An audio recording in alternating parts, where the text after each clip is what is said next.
And we're live. And guess who's here? Crypto King. Well, and KG the Money Man.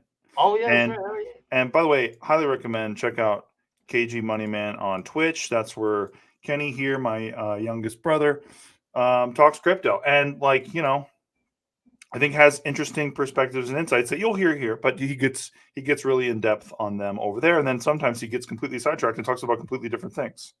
That's right. Happens a lot.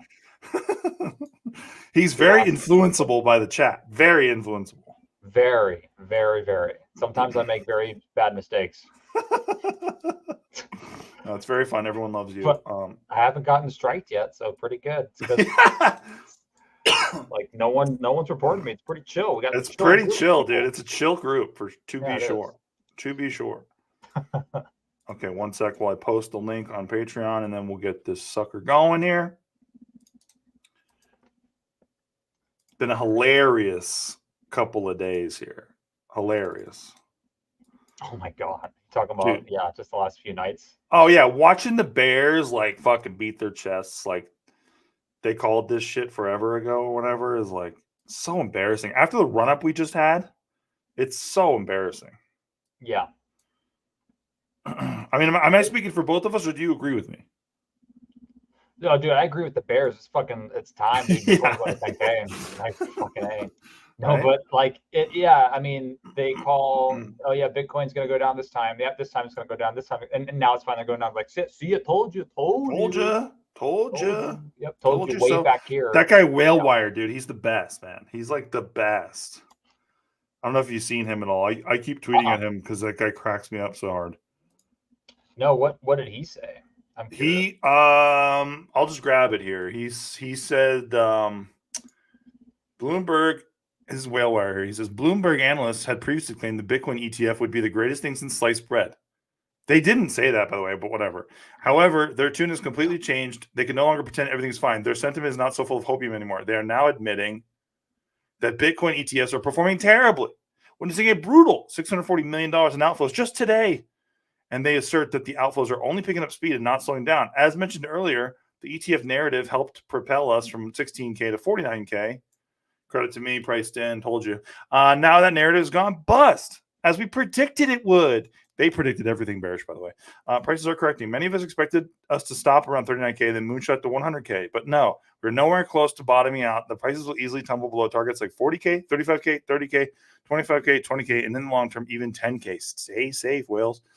And I just told him, this won't age well, and you'll move the goalpost for the 340th time. All news is bear news. Am I right? This guy was saying we would never see a Bitcoin ETF for months. He was like, all these idiots really think we're going to get a Bitcoin ETF.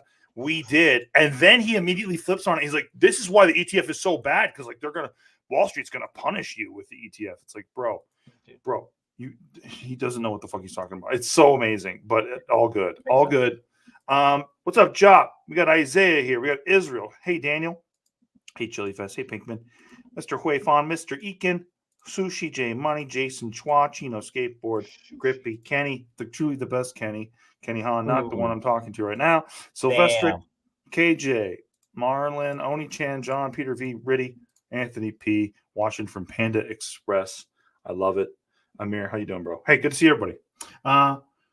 So a couple of things, right? Oh, thank you, Iron Giant. Really appreciate you, dude. Thanks for stopping in. So here is, the name of the game today is everyone is flipping out about the first dip, right? We just had our first dip. And Kenny, if you don't mind pulling up the Bitcoin chart, everyone can see how well Bitcoin did over the last year and the little dippy that we just had, which is pretty, it's devastating, dude. It's devastating.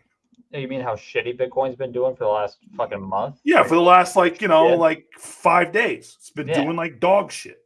Yeah, like this is Bitcoin on the monthly candles here. So each month represents price action of Bitcoin.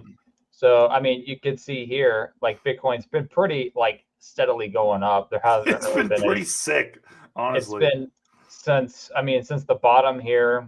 Yep. I guess you can say the bottom here in November. Yep. It's been 426 days of going in an uptrend without any significant pullbacks. So now we're getting our first pullback, actually the first biggest pullback in the last year. So far, it's 20%. Yep, Yeah, 20% and pullback so I far. think these pullbacks are pretty common in the bull market. Yeah. Right. You see 30% drops pretty consistently. Season oneers remember that shit, right? Like in the buildup before the bull market ended, there was constant pullbacks of like 35%, 30%. In fact, it was almost always around 30%, I think. Yeah, That's like just off the top of my head. here's a 34% pullback right there. Pre-COVID dump, 34%. I mean, if you don't want to include the COVID dump, the top to the bottom before the halvening run, there's a 50% drop. So Yeah, before the halvening run. Yeah. yeah, before it was a from top to bottom that alt season that we had with the Bitcoin rally, 50% pullback. And yeah, it was pretty devastating then, but then it came back. And people didn't think it would rally past the prior top, and then it did. So yeah, I mean, it's all just everything's still intact as far as the Bitcoin cycle goes. I would say Exactly. it's not over yet until if we don't get any significant rally until by the end of the year, I would say maybe start like sweating slightly. I would agree with that. I I would would agree start with that. perspiring. Yes. I would, yeah, just a little bit. If we don't get anything, but yeah, we got time. We got so. These are, by the way, these are very healthy things to happen in a bull market, folks. Like the pullbacks are very healthy for growth. If this was just constant green candle city USA, I'd be worried that maybe this is more of a bearish, turning it closer to turning into a bearish market. Yeah. Than I am with something like this, a healthy pullback. Like what Kenny always talks about, right? When people just get greedy as fuck and people are just like, I can't lose, I can't fucking miss. That's always the nonstop green candles that basically predates the fucking face melting rip to the downside. Yeah. Like here's even an example right here. This is back in 2016. Bitcoin rallied pretty hard. Then there was a top there, and it went down 47% in 56 days. Well, actually, no, not even. Went down 50 in 28 days. So like a month. Yeah, Actually, it no, rips quick and that it was my dumps bad. quick. Yep. It was actually more like 50 days. But yeah, still, it's normal to have these kind of pullbacks. And that was a pullback that was before the huge green rip, right? That's my point. So like no one knows. Yeah, no one knows like when Bitcoin is going to really rip late. It could be later this year, could be this summer. Like exactly right. You never really know. It's just you don't know like the halving. Yeah, the halving or the happening, as me and Kenny like to say. Crypto vets like to call it the happening because it's like a happening, but it's not like it's not what it's actually called. It's called the halving, right? That's the amount when every all the amount of Bitcoin that gets mined per day gets cut in half, right? After a 4-year period, that's based on the amount of blocks that get mined per day. And then like they add that up and then they do a yearly projection and they can pretty much estimate to the day just about when the halving's going to be. And so that's coming up. It's like 100 days away right now. And even the normies know about the fucking halving now, which is why I was telling everybody, don't think that we're just going to get to chill with these lows. You're going to see a lot of movement into this market because I think more people are just aware of this game a little bit, right, than normal. Yeah. That was my case during the bear market. Turned out to be pretty accurate, right? And none of this takes away from that, right? The halving's in 91 days. Okay, and after that, you can start to focus on price, not positions. But days like today are beautiful for people like us who are in this game to scoopy and get our goal stacks, our dreams, our target stacks, our goal stacks, and our dream stacks, right? Like it's great for us ultimately. This is where you make your money. Yes, sirs. Yes, sirs. It's it ain't over till it's over, and it ain't over kind of until we got a whole year basically. We got exactly 10, 11 months until at we least gotta maybe start sweating. Yeah, at least. Yeah, at least. But like, I really do think we'll see the all-time high this year. I don't even question it in my brain. Like it's just sort of just part of how these runs work. Yeah. Right. And then the people who are newer, they always are the loudest during stuff like this. So like oh shit, I bought a week ago. What the fuck was I thinking? I'm already down. But the people who are like, I bought a week ago and now, holy shit, I get to buy cheaper. This is awesome. Like, if you were, okay, so the vernacular in here, right? We have suicide stack, which is like the amount of woo or Kuji or whatever you want that you want to hold so that when it's running up, you don't want to kill yourself. That's the joke behind it, behind the name of it, right? Not really a joke, but yeah, whatever. What's that? I said not really a joke, actually, but yeah. It's not a joke to me either, but to some people it's a joke, right? Okay. True. So then we have the make it, or the, what do you call it? The I think the target stack, which is like 50k woo, right? I think that's like decent stack. And then we have the make it stack, which is 100,000 woo, right? Well, the 100,000 woo just got $10,000 cheaper, right? If you wanted to buy $100,000 of woo right now, it's like 35 grand. Okay. So, but last week it was like 45. In fact, last week it was like 50. Yeah. So, take advantage of these lows while you can. But don't be stupid and don't fucking, sell your house for this shit. Like, small too big. Earn it. Exactly. Yeah, Woo, I mean, Woo still, I mean, to be honest, like Woo, it had from the bottom, like it hasn't really broken out yet. Like it's still in the accumulation mode as far as price goes. So it ain't too late on Woo. 30 cents is even good in IMO. It could go lower. I mean, that's one thing, that I was maybe expecting. Wait, let me see. Let me just share your screen real quick. Go ahead and take it again. Oh yeah. I mean, that's one thing we were all kind of hoping for. It would have been cool, like, oh hey, $1 woo by Christmas and shit like that. But that was all just like kind of fucking hopes and dreams. Yeah, and Mimi like fun. It was fun though. Yeah, Mimi fun, exactly. But I mean, long term, it's like our exit prices weren't entirely at $1, or they weren't at 50 cents. So it's like it didn't hit 50 cents, and I was like, oh shit, I should have sold everything at 50 cents because now it's not at 50 cents. It's at 30. It's like, no, because that wasn't my target price. Target price was $1. 50 cents wasn't it? Wouldn't have made me happy selling out there. So same. In fact, I would feel like an idiot right now. Right. I mean, I'd kind of feel like a genius if I sold at 50 cents and I bought back in now. And they'd be like, oh, look at that, dude. Oh, yeah. Well, cute. But I would never do that because it's a bad habit to build. It's a bad habit, yeah. It's like, okay, now I'm kind of like a trader a little bit, and I think I know something. Right. And now I got to pay gains next year on my taxes. So I got to make sure to hold money for that just in case. There's all sorts of things you got to consider when you do something like that. So, and if you don't have the gains, then the IRS will want your money anyway. So correct. Fucking luck. So exactly. There's always, you can't just go being a DJ and just buy, sell. There's always a consequence. So just realize every sell that you make on crypto, even if you're a massive profits, you will owe the IRS some freaking moolah, sirs. So just be careful. Eakin says, isn't this drop only 5%? What? No, sirs. No. Eakin, are you talking about Kuji? Because Kuji didn't dump much. Kuji didn't dump much, but from the top, it's dumped pretty good. Yeah, it's been dumping though, like a little bit. Yeah. Woo is down 38%. Bitcoin's down 20%. So. And Bitcoin can go down another 10 or 20%, honestly. And no question about it. I wouldn't even, but I wouldn't be like, holy fuck, it's over. It sucks. Right. If Bitcoin actually hit 10K, like Capo's target, then I'd be like, oh fuck. Capo was right the whole time, dude. Right. The whole time he warned us. Oh wait, this is a dangerous game, my friend. I know you're kidding, but this is a dangerous game to convince yourself that maybe you know something, right? Because then you start to do this shit to yourself where you're like, oh, I sold here and I saw with this chart that I was going to be right about it. He says, by the way, if you're listening to this, he says, thank God Steve was there to tell me to hold my horses when I was considering selling at 50. Heart emoji. I know you're kidding, but I'm just saying, for people who are watching this and who are newer, don't convince yourself that if the price is going up or down or all around.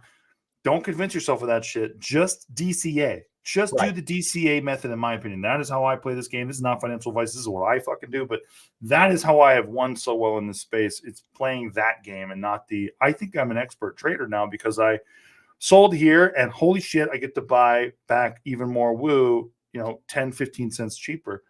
Good for you. So what? Like Kenny said, it's a tax hit already. And now you have to hope that while you're asleep, the price doesn't run all the way back up, and then you just wake up Right. tomorrow and you chopped yourself up because you got to be a smarty pants. Yep. It's not worth it. Cute. No, and then also like, hey, even if 50 cents like was some of your guys' price targets, like please set a goal and stick with it. Like that's the whole thing. So don't be Amen. greedy. Exactly. Like 50 cents could have been a really good price target for some of you guys who got Agreed. in at 10. Agreed. Like that could have been great. And like don't convince yourself otherwise. Don't be like, well, I could sell at $1. Stick with your If gut. it was part of your plan, that I completely endorse it. Completely. Yeah. But if it's you just like, oh, I got a little tickle in my nutsack and I think I'm going to sell here and I'm going to take advantage to buy more because you get greedy. We all want more woo, right? We all want more woo. We all want more Kuji. So we're like, oh, how can I strategize? Like, ooh, I know how I can do it without adding fiat. I can fucking sell and then buy back lower. But bro, if you fuck up one time, now you're going to chase what you had before as a stack, right? Yeah. Say you sold like 50,000 woo because you're like, I'm going to pick it up and get an extra 10,000 woo when it dumps a little bit. Well, now it pumps because you don't know what the fuck you're doing. And then you FOMO back in and you can't get 50,000 woo anymore. And you're just like, I should have just held my 50,000 woo. And now you can only get 35,000 woo, for example. Oh yeah, dude. And then, then you start to do stupid shit with your brain because this is a mental game. If you understand one thing that I say, please understand this. The market is smarter than you, and this is a mental game. Okay? Look at me. The market is smarter than you, and this is a mental game. As soon as that happens to you, you're going to start to think about doing some wild degen shit that you have no business doing as a value investor. You have no business doing that. Because you just want to get back to even with your stack. And that's the mistake that a lot of people make. Don't chop yourself up, please. I just heard a little baby's voice, and now Kenny's gone. Gone. I've known him longer than that baby. He abandons me instantly for the baby. I've known him his whole life, literally. Oh, you can't see me. No cam is showing. Sorry about that. Yeah, Kenny just fucking left. He got up and left. It's fine. Okay, so please don't forget this. Also, too, people are talking shit about the Bitcoin ETF, like I showed you guys, right? People been talking nonstop shit about the Bitcoin ETF. But guess who's not talking shit about the Bitcoin ETF? The guys who sued the SEC to get the ETF through, right? These guys are happy that the ETF got approved. They now get to charge fees and expose people to Bitcoin, right? But yeah, look, this is just getting started. Everyone's doing this whole thing. This is this new narrative out there where it's like, oh, well, it didn't work out. Like the Bitcoin ETF launched and, I saw a meme today of Matthew McConaughey, behind the bookcase in Interstellar. And it's like, just before they approved the Bitcoin ETF, and he's like, no, don't approve it because we're going to dump. It's like, dude, that is so zoomed in, such zoomed in thinking. Franklin Templeton expects its spot Bitcoin ETF to gain traction as financial advisors become more familiar with the product. That's it, dude. This is just an adjustment period. It got approved, right? Everyone has it, right? Now all these different places like Fidelity can now offer this to their customers. Just let it happen and chill out.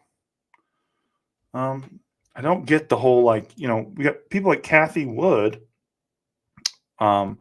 Basically saying, I think Bitcoin's going to like fucking $100,000, $150,000, $200,000. And people are going, oh man, they should never have done the Bitcoin ETF. It's like, dude, you are so zoomed in, you need to take a break from crypto. Like you're just sitting there every day letting the price impact your emotions. And that is a huge mistake to make as well. Someone give Amir their MEXC referral code, okay? Corners helping corners. I strongly believe in that. I used to have a mod who asked me if I could. He said, can I get all the referral codes from Corners? And I was like, why? Corners help corners. And it's like, that's a reason. Another reason why they can offer to help people is they might use the referral code or something. That's Corners helping corners. And the guy was like, oh, right. I'm like, dude, that's fucked up, don't? I heard every single word you said. Don't steal from corner. You heard every word I said, huh? Every single fucking word. I've known you the whole time. You fucking abandoned me for a kid you've known for 2 years. That's right. No, for Like 2 years, he's fucking 7. What's it? 7. So what? I've known you for 30 fucking all your whole life. Yeah, dude, but we've we've connected, sirs. Like, Oh, you connected. Yeah, you changed his diapers. I changed your diapers too, pal. Yeah, but I've changed his kids' diapers like so many times. You didn't change my diaper that much. I didn't change your diapers that much. That's a fact. But I did change your diapers like probably 9 times. Dang, dude. And it's mostly just me helping mom hold your legs up while she rubs your little pee-pee with a fucking wipe. Dude. Yeah, dude. I saw your whole body, dude. I saw your whole body. I'm sorry, dude. And that's all covered in caca, dude. Covered in caca. And there was no crypto bear markets then. Imagine if there were, dude. You'd been shitting, blowing out your whole back. No question about it. I'm sorry, sir. I didn't even know. I didn't know you held up my legs. I sure did. I wouldn't have left like immediately. Yeah, of course not. Yeah, you could have told Kayla that too. Chili Fest. The audacity of people Bitcoin ETF falling after a week after approval, after they spent years getting approved. Yeah, Chili, people just don't know. They're so zoomed in on this market, they really don't even know what the impact of an ETF is, right? They really don't. They don't know, like, this will have a long-term benefit, net benefit for crypto. Crypto is now seen as not a joke of an asset by the TradFi regs, right? That's what matters. It's all about that. It's not about, like, it's about the narrative now, the word of Bitcoin, the varnish, or what do you call it? The image of Bitcoin is being shined up for us, for the markets as well. So it's all Gucci. It's all very good, actually. Nah, dude, I actually listened to Jim Cramer, and he says that it's the worst thing that ever happened to crypto. So, dude, he says this is like the beginning of the dumps for Bitcoin. Yeah, that won't age well either. How are these guys so rich and so stupid at the same time? But I shouldn't say that, because if he's richer than me, he knows way more than me. It's like, I feel like it's just like insider like kind of stuff. Like, oh, hey, tell all these people like that it's gonna go down, and that way they don't buy, and then we buy. I don't know. Maybe they're just dicks like that. There you go. There you go. Calais, such a great point. Nailed your name, by the way. The best investors around me are my family and friends who were introed to crypto by me, bought something, never checked the wallet for many years, unlike the wannabe trader like me. It's because we all fall for this, right? This is why I'm so certain that this is not the move. It's because you're so close to it, right? You're just so close to it. You pay attention to it so much. You care about it. You like it. It's part of your hobbies. It's part of your interests. And so you convince yourself, oh shit, I think I kind of get it now. After a certain amount of time, I think I kind of get it. Even you, Kenny, you must be tempted sometimes because you see all these charts and stuff, and you really like the charts and stuff, and I don't really care about them that much. But you must be tempted sometimes to be like, I could probably make a little move here, get a little bit of scoopies. Sometimes I think that, like, oh, maybe I can put a short in for like this much, but then I'm like, nah, fuck it. It's just so much easier just holding, buying, holding. It's so easy. It's also nice when we have size. Right. Yeah. Yeah. It is. Because, like, maybe I would be a little more open to doing some wilder shit if I didn't have as much size already. Because so far in almost every crypto we have ever bought, aside from Bitcoin, I think, because you never really had Bitcoin, I don't think. Nope. I was like, hey, bro, should I buy Bitcoin? You're like, Bitcoin's fucking shitcoin, bro. You should buy Ethereum. Amen. So I think, but like basically everything we ever bought, we were basically in the top like 200 holders ish of those things. Yeah, just about. Maybe not OMG, but I think OMG too. You think? Well, I had 200, or I had 26,000 OMG. How many did you have? God damn, I had like 15,000 at some point. Oh, so maybe not you, but me, yeah. Yeah, that's right. But you know what I mean? We had size, right? So like we don't feel like we're not exposed, right? Right. Like we don't feel like we're just in for a cup of coffee and like we hopefully we'll get rich next run or whatever. So it does change the mindset a little bit, I think. It does. It's worth noting.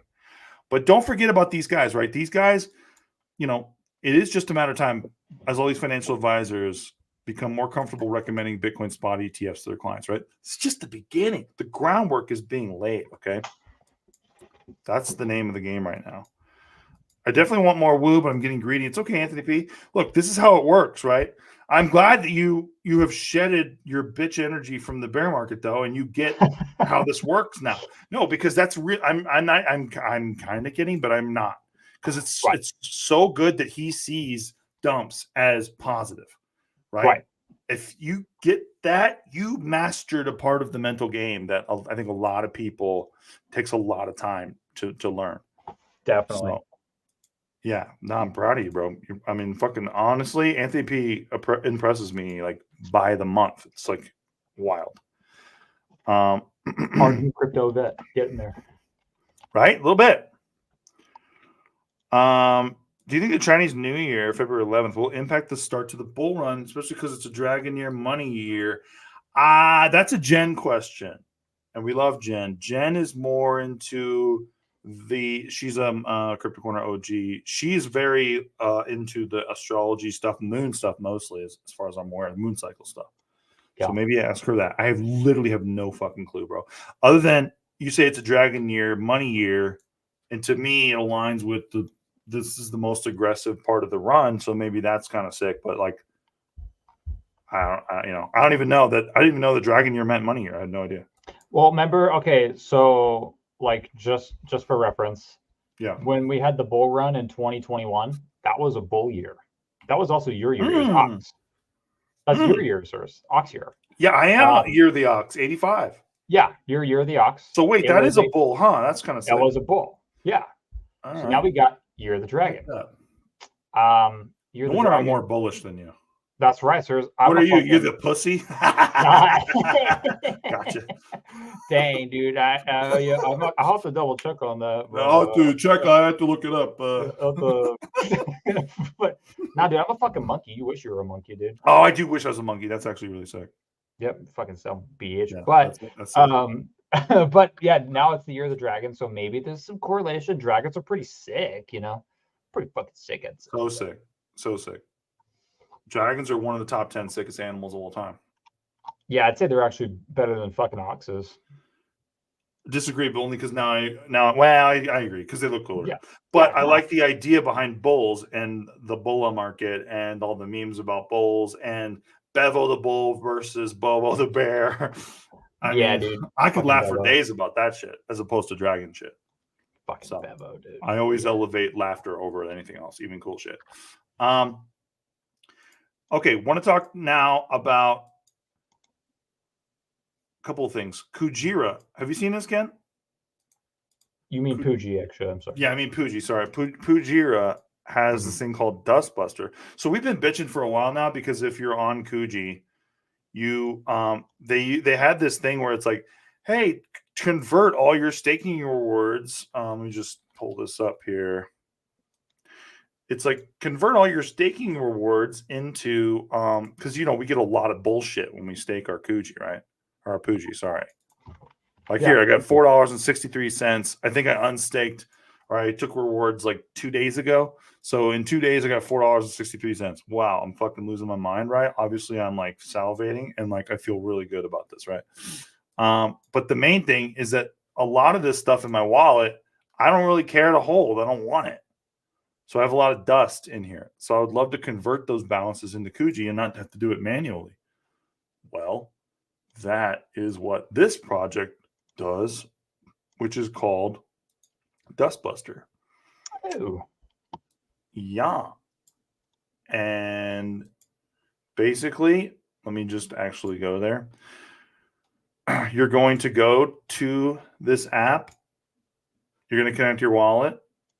And then you're going to be able to swap it into Kuji directly. And it just does all of it for you. But it also charges you for it. But it's not that bad. That's pretty bullish. Right?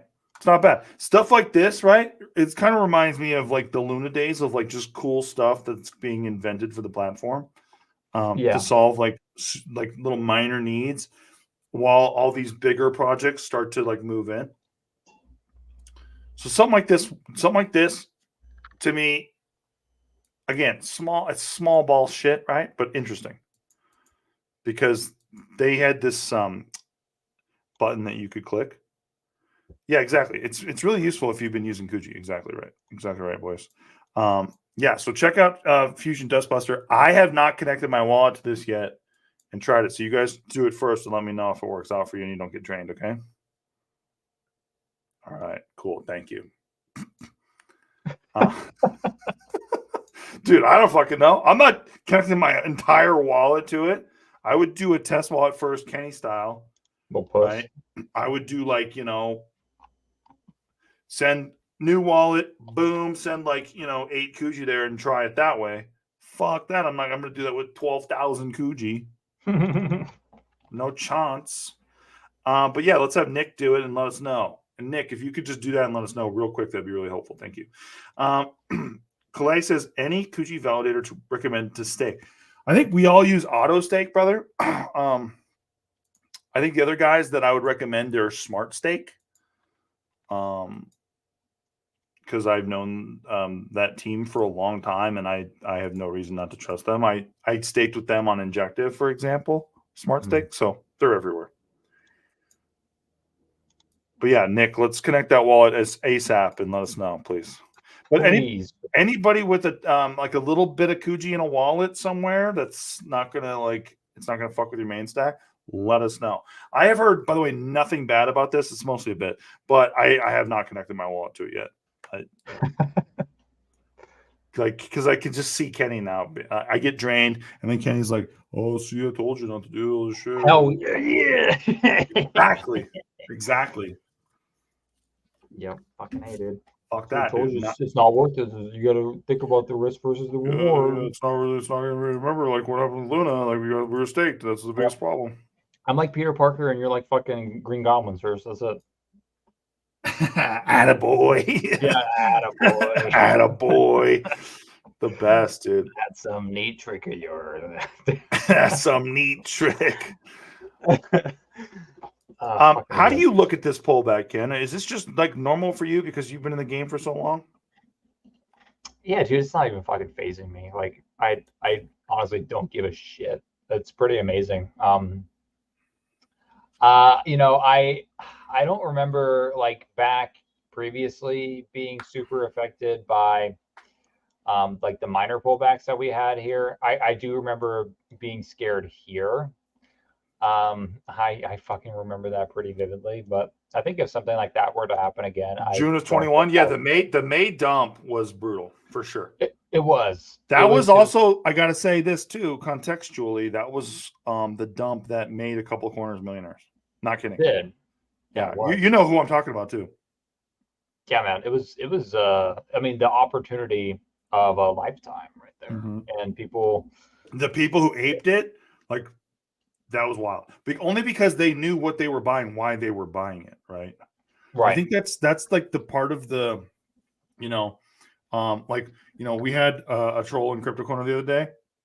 He's talking about like fucking Jupiter or whatever. And it's like, so why are you talking about Jupiter, which is going to be a Solana DEX, upcoming Solana DEX? Well, you're talking about it because this guy that you follow likes it. You don't know why you like it though. That is concerning. Like, you should always know why you like something. The people who knew why they liked Luna, when that dip happened, they fucking went ham on it. Those are the people who became millionaires, right? So, like, knowing why you like it and not like, my favorite influencer likes it. No, it's got to be in you. You got to know the ins and outs of why you like what you like so you can be a maximum value investor firing on all cylinders when you see an advantage, right? And then once you click that buy button, you're like, holy shit, this is awesome. But yeah, exactly. Delilah's clowning, but this is what concerns me sometimes about crypto. What do you mean I like it because you like it? Yeah, but like, what's that? I said, yeah, I agree. I like it because you like it. Yeah. That's wow. That's why I bought. Yeah, I get it. Yeah. But that, if you don't have that inherent knowledge of why you bought it and how it works, and Delilah was part of some of the people who were quizzing me about Woo. As once the bear market came, Delilah and like all of Aussie Corner was like asking me Woo questions all day, and I loved it. I'm like, this is exactly the mindset you have to have if you're going to win in this game. Like, you have to know the ins and outs, answer any question about it, and any question that comes up that that you go, oh, that's just FUD about my favorite project. You should really open your mind to maybe it's not FUD. It's like a good point, and you should open your mind to maybe like, okay, how do I answer this question without just saying it's FUD, for example, right? Sure. Like then you truly know the ins and outs of something, and you know why your dollar is going to go farther in this project versus a lot of other projects. Yep. So but damn, dude, it's tough to really hammer that point home to people. I think you have to go through it. You have to go through it and learn it. Yeah, exactly, Chili. Because Belmer is rich. He equals smart, equals always right, equals dick right, equals proof. But we don't even I don't even not like that Belmer guy. It's not about that. I don't not like him just because like, oh, this guy's saying Belmer is awesome or whatever. It's just what is he saying, right? So if you say, hi, a ledger is a spyware tool, right? Ledger, which is what the claim was. Ledger equals spyware tool. Okay, so why? And if you can't answer why, and all you got for me is just the guy's portfolio, and like he called this prediction before, that's like some weird shit. I don't know that. You're just like a fan of the guy, which is fine. You can be a fan of the guy. It doesn't make me not like the guy. I don't understand why you pointed out ledger equals spyware if you don't have an argument for it. Even an argument, one argument, not even one. Or a source. Or and so, but knowing why you bought something instead, right? There's a power to that can really change your life at every point of the run. Because like now, during nights like tonight, 30% drops, you see the edge, right? Incontrovertible. You know why you bought, and so now you're like, holy shit, I get a discount. Let's fucking go. Yep. So. Yeah, I mean, it was a very entertaining exchange. I really, me, Ken, I'm a shit talker, so it was really fun for me. But I just don't want people to think that like, I don't think they do, but like, I don't want people to think, hey, just follow me. I'm the influencer. Follow me and what I have to say. You'll never hear me saying anything like that ever. No, absolutely not. And I mean, if you were any other influencer either, you probably would have just insta-banned too. Like I remember you mentioned that too. I was like, yeah, he's fucking right. I'm like, absolutely. But, I mean. Well, if I was who he thought I was, I don't think he really has been here for a long time. I think he's been here, but not really been active. So he just forgot how this place is. And like, we're very like open discussion, like bring whatever you got. If you want to FUD woo, go for it. Like it has to be that way or we won't win. Yeah, you just have to be a critical, independent thinker. That's it. Don't follow people blindly. It's like that's a good rule in life too. It's not just like for crypto. And that's why, dude, when I do the show, I prefer it with you because you don't always agree with me on everything. Thank God. That's great. Right. I think Woo's fucking poo, sir. It's the poo coin and the whole fucking existence of crypto, exactly. Sir. It's a sneaky, smelly poo, and I don't think it's poo. Although it's right now 34 cents, so it's poo right now. But until 35 cents, yeah. That's right. That's my rule. That's our rule. I can't even come see you until it hits $1. I know. I'm aware. That's the fucking rule, sirs. Like I'm you cannot even step your foot on the threshold of my land until it is $1. Like you have a shotgun ready. You're trespassing on my land. Get the fuck off my land, sir. Step away from that elderberry miner, sir. Is like step the fuck away. I love that. And then I'm like, hey, dude, where's the plug for your elderberry miner? And you're like, get the fuck off my property, dude. That's alpha. That's alpha. Where do you buy Woo, Matt? Says Matt Nguyen. Matt, you can go on MEXC. I think that's probably the easiest way to get Woo now. What do you think, Ken? MEXC, or if you don't care for like the exchange environment, you could bite the bullet and pay the gas fees on Ethereum through Uniswap. Yeah. Yeah. That's up to you. That's entirely up to you. MEXC charges you to withdraw Woo from there. Yeah, it's cheap though. It's really cheap. It's pretty cheap. It is pretty cheap. Saki says, and by the way, MEXC is an exchange. MEXC, literally that. Saki nailed the name. Says, is the Bitcoin halvening when we expect the run? I'm a little confused on the time frame we're predicting here. The Bitcoin halvening precedes the run, right? So traditionally, look at Kenny's chart. Yep. Right. This is Bitcoin happening right here. You see, like we didn't hit an all-time high. Here's Bitcoin happening. It happens right here. All-time high happens usually several months later. That's pretty much it. So happening date, all-time high, several months later. Yep. It precedes the all-time high every time, every run so far. Yeah. Right. Historically, and this is like, granted, this is relatively a short time frame as far as financial markets and history goes. This is like 10 years, like just about like fucking Bitcoin came out in 2008, so yep, it's not that long. Yeah, there's always room for trends to be broken, but so far it's been 100% accuracy. In the 3 prior instances where it's happened, halving occurs and then all-time high happens several months later. So who knows what the narrative is going to be? That's one thing, just because there's usually a narrative that pumps Bitcoin. There's something that comes out. Some piece of news. It could be, oh, look, ETFs are pumping. People are buying Bitcoin, and that could be a narrative.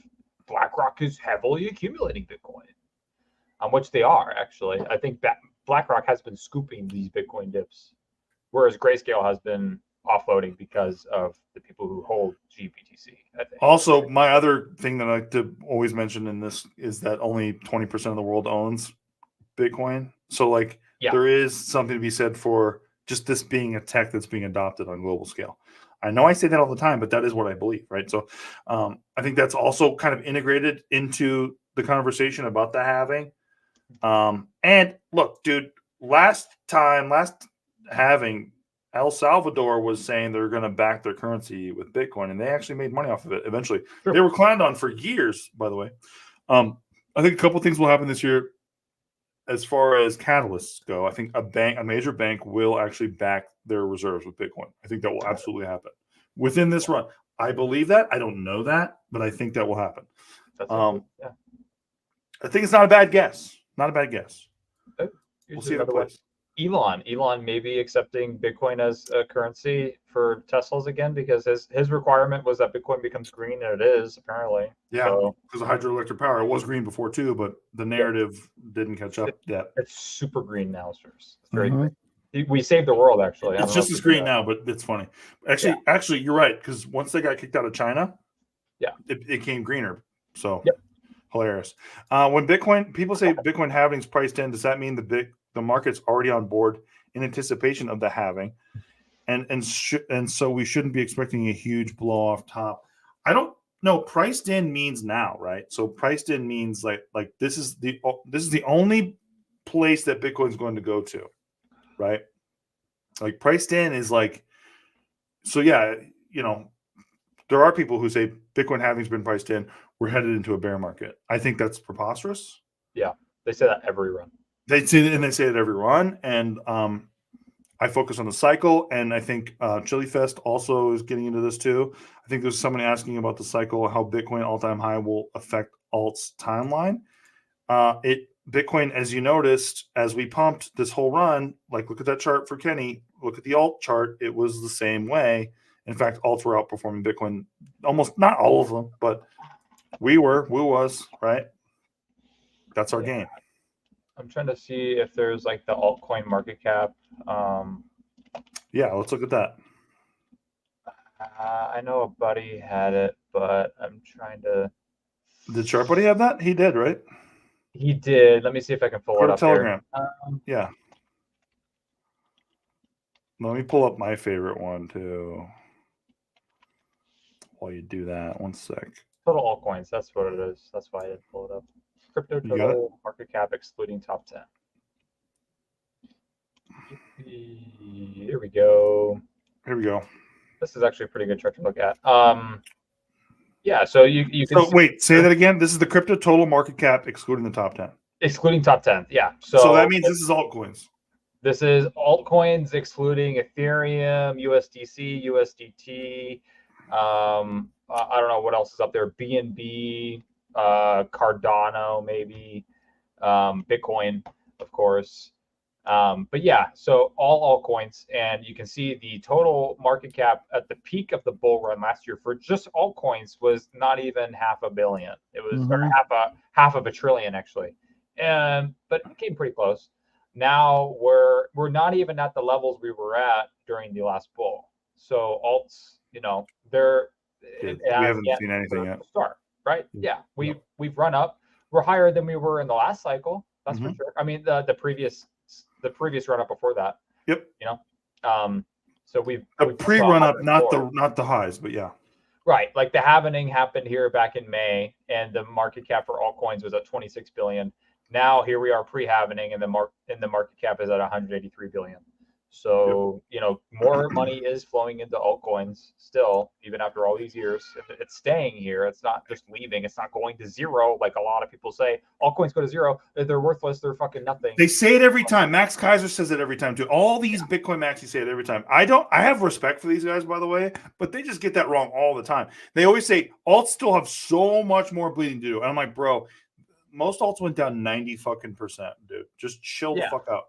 No, still a lot of these alts belong at zero. It's like, dude, you just have left speculation completely out of your argument. You just completely think that the market is logical. The market's so logical. It's not, and it never will be. Yep. And by the way, all these market caps have held. Top 70 is billion-dollar valuations. So shut the fuck up out there about that. It's insane to me. Were worthless, then they would be at zero. But people clearly find value in them, so that's and they hold them, and that's why they're not. And the market does not have the kind of logic that all these Bitcoin maxis seem to have, which is why the market is smarter than you. That's right. Never just think you got the market figured out. It's such a mistake. And then MSTY says, if people knew the halvening is coming, wouldn't a majority of the market already be in before the halvening? All the scalpers would be, but there are a lot of smarties. I think the sharps, yes, right, yes. But the people who are paying attention during the lows, people like us, yes. There's too many people. You got to get out of your bubble a little bit. I'm not, by the way, saying that I'm not like criticizing you. I'm just saying, like, if you go around to like 10 of your friends and say, "What do you think about Bitcoin?" I promise you, it's not going to be good. Yeah. Right. It will get good though, and once that starts to happen, talk to me about that. Right. Then we'll be closer to the exit. Exactly. Yeah. We'll be close to the exit. And it also just completely depends on how crypto curious your friends happen to be. Like, we unfortunately got our Uncle Mark into it because he saw us make $1 million each off of this shit. And he's way more crypto inclined now because of that result. Yep. So now he's asking us questions about Bitcoin off of like minor pumps relative to previous market cap highs. So yeah. Gotta get that normie sentiment. And don't forget about the FOMO part of the cycle too. The FOMO is crazy, right? It is crazy. And you do feel like you can't lose. That's how people are feeling kind of in TradFi too, because everyone predicted TradFi, like the S&P 500 and the NASDAQ. I mean, just to kind of pull it up here real quick. Yeah. I'll talk about this more on Kenny Corner too, if you guys come and watch me on Thursday. But like, no one expected this. Everyone expected like a huge drop down when we were here. And no one was anticipating any kind of pump. Everyone thought it was going to be fucking over and we're going to have a 50% retrace after this. Yep. But that clearly didn't happen. We knew that wouldn't happen.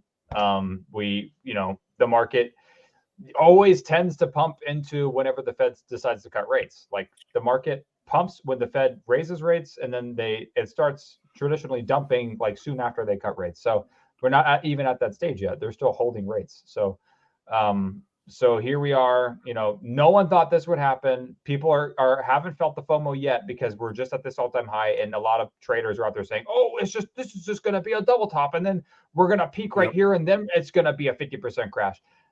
It's like no one really knows for sure what the fuck's going to happen. And I think a lot of the bears try to validate their ultimate decision to stay out, and so they spend, like Capo style, they spend a year out telling everyone, not going to trap me, and like, cool, you made no money this year, but okay. Yep. Not the way to play it, right? If you really do just like humble yourself in the face of the market, treat the market like it's smarter than you, claim that you don't know everything, it's wild how much money you can actually make. Right. It is. Yeah, legit. Like, really. Not being a biased fuck. No, it's like you said, value invest, right? And especially in crypto projects like that, actually, it is a method that works, but also not financial advice. but hey, look at what Calais says, right? Look at what Calais says. By the way, keep nailing his name. He says, for me, Solana was the UI, UX of the apps, user friendliness. Now for Woo, sick DEX functionalities. For Kuji, entire ecosystem through ready-built dApps. Still researching, curious to hear other reasons. I mean, that's what you want, right? People who are looking at this stuff, why they want to use it, right? Example I used last week was like our mom and dad naming me Steve after Steve Jobs, but not buying Apple stock. Whoopsies.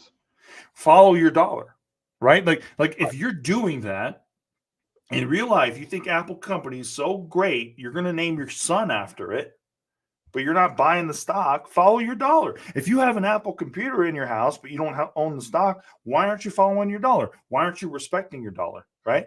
Like if you're eating Chipotle every week, but you don't own the stock, why aren't you following your dollar? It to me makes no fucking sense. People forget that their dollar, following their dollar really does teach them a lesson about the market, but I don't think people think about things that way. If you eat Chipotle every week, why don't you name your son or daughter after Chipotle? I don't, because I don't do that. Because Chipotle is fucking expensive as fuck. It is, yeah. It's really insane, dude. It's insane. Dude, how dare them, by the way? They come out with like a really shitty cheese, and then they're like, do you want shitty cheese for like $4 more? And I'm like, no, I don't actually. And I want you to go fuck off. You know what? You know what's been doing cheese since before Chipotle? Fucking Qdoba, sirs. But you guys wouldn't know what that is because you guys. I know what Qdoba is. I fly in this country. I fly all over the place. Okay, well, Qdoba's been doing cheese for fucking ever, and Qdoba's so much infinitely better than Chipotle. IMO. I agree with you. Thank you. I would name my first kid after Qdoba. I would name my first kid Qdoba as well. If I made like $2 million this run, I would name my kid after Qdoba. Is what I would. So when you say name it after Qdoba, you're just saying to name it Qdoba, right? Yeah, just Qdoba, like my kid. Okay, yeah. So why are you saying name it after Qdoba? Just say I would name my kid Qdoba. Well, it's because I'm naming the kid after the company name, which is Qdoba. So it's like technically I'm naming it after Qdoba. Yeah. Okay. Yeah. It's a complicated way of saying the same thing, but it's fine. Yeah. Got it. Yeah. Huawei is naming his first kid Luna. Good move. Do Kwon move.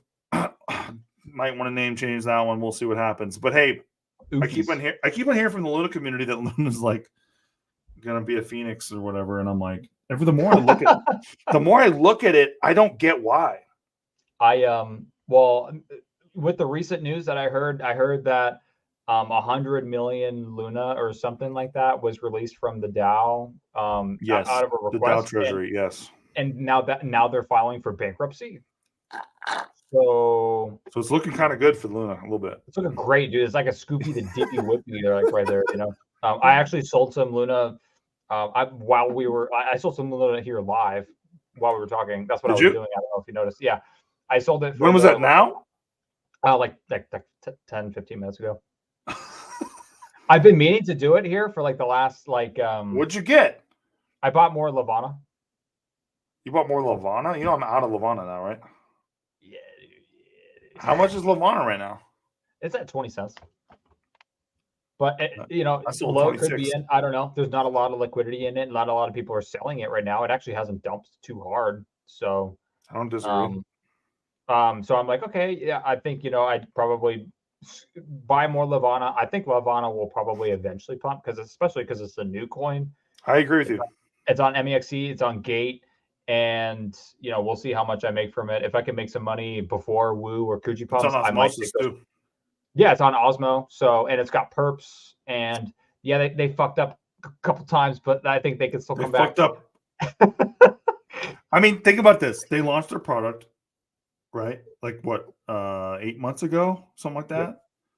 I think they fucked up like 5 times since then. Like that's a lot of times. Little fuck ups, just a little bit. It's a lot of times to fuck up. But it's like, I still think it could probably pump to $1, and if it did, I'd dump it. And depending on Woo/Kuji price, if it did, I'd just dump it in there. That's the goal. My next question: how much Lavana did you get? I got another 3,000. Okay, so you have like what, 11,000 right now? I got like 10,000.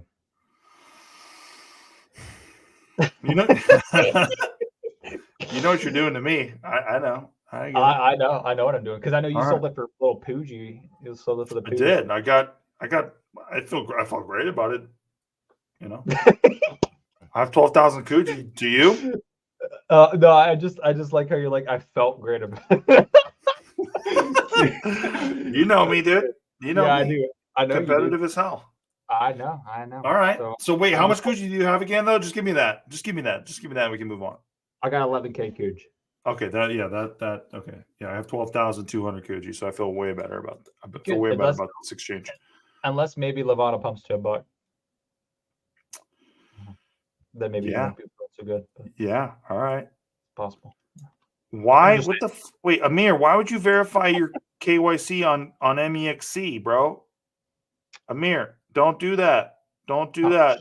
Don't do any kind of verification on MEXC, bro. Cancel it. You can cancel it. Yeah, cancel it. Just get a new email, sign up for MEXC. Don't fucking do what the oh shit. I hope you didn't give me your fucking hate, Amir, all love, but dude, don't do that shit, okay, bud? Don't do that shit. No, you don't need to do that. I think the withdrawal rates is what is it, like 10 Bitcoin with no KYC? So it's like freedom, man. Like you don't have to if you don't want to. And you know, there's always the risk. Yeah, you know, they could freeze your funds. That's why you get in and get the fuck out. You know, you get in, you get into MAXE, buy what you want. It's not custody. Don't use it for custody. Peter V, maybe wrecking Kenny a little bit here. He says Levana, $7.6 million market cap. Fully diluted is 200 million. Doesn't sound that fun, huh, Ken? Ken, maybe diluted. Maybe better sell right now. It's not gonna be fully diluted until like 2025 or whatever the fuck. Yeah, Peter. Look, it just launched, bro. This is you, and you're also not taking into account how the speculative environment is during a bull market. I really don't worry about shit like that. Yeah. That's like if you go back to a couple crypto corners ago, where I talked about this guy who had some avalanche, and he's been holding it for like fucking years. It's like they have all these unlocks coming. I'm not going to get got by them. Fuck them. And then it pumped like fucking 200% after he sold. Yeah. Like, remember Astro? We had a buddy who's heavy into Astro. Dude's like, hey, lads, is it going to go up? Would Astro go up, lads? Like, I'm fucking scared out of my mind right now. He's begging me all run. He's like, Barry, am I going to make it with Astro? Barry, am I going to make it with Astro? And I'm like, dude, I have no fucking idea, first of all. I don't know shit about Astro, bro. All I know is that Astro is a husk of what it was with Luna. Nobody's using it. There's no demand for the token whatsoever. Yep. But good for you. By the way, he 20x'd. Yeah, it changed. That changed like in just a few weeks. Like Astro got a whole bunch of attention. Now there's a lot more volume coming to it. Volume suddenly surged into it. It was wild. Yeah. So and he can exit. He can't exit all at once. No, so like if it went to $1, he would. So you have to exit slowly. I love that shit, dude. It's so funny. Well, dude, he's also sending us fucking, a little inside baseball here, but he's like starting to buy watches again, which is concerning. I'm like, oh my god, dude! Don't fucking buy watches yet, bro. This guy's like the biggest DJ I know. He's like already trying to buy Rolexes and shit. I'm like, please, dude. We just like got back, dude. We're like back in the 6-figure zone. Like, don't fucking start buying Rolexes and shit. What are you doing, dude? But this guy you can't tell him anything. Dude, that's the best part is that you could probably actually go and look at the Astro chart, and if he decides to sell, you could probably see exactly where he fucking sold to buy that watch, or to buy a Rolex, to buy a fucking $12,000 watch or whatever, or a fucking $10,000 jacket, or a $10,000 douchebag jacket that looks horrible. By the way, objectively horrible. Every single one of us were like, "Why did you buy that jacket, Paul? You look like shit, dude. It looks awful." And he doesn't understand. It's amazing. Don't be that guy, folks. I love this guy. He's a brother, but to both of us, he's the best. We love him, but also don't be that guy.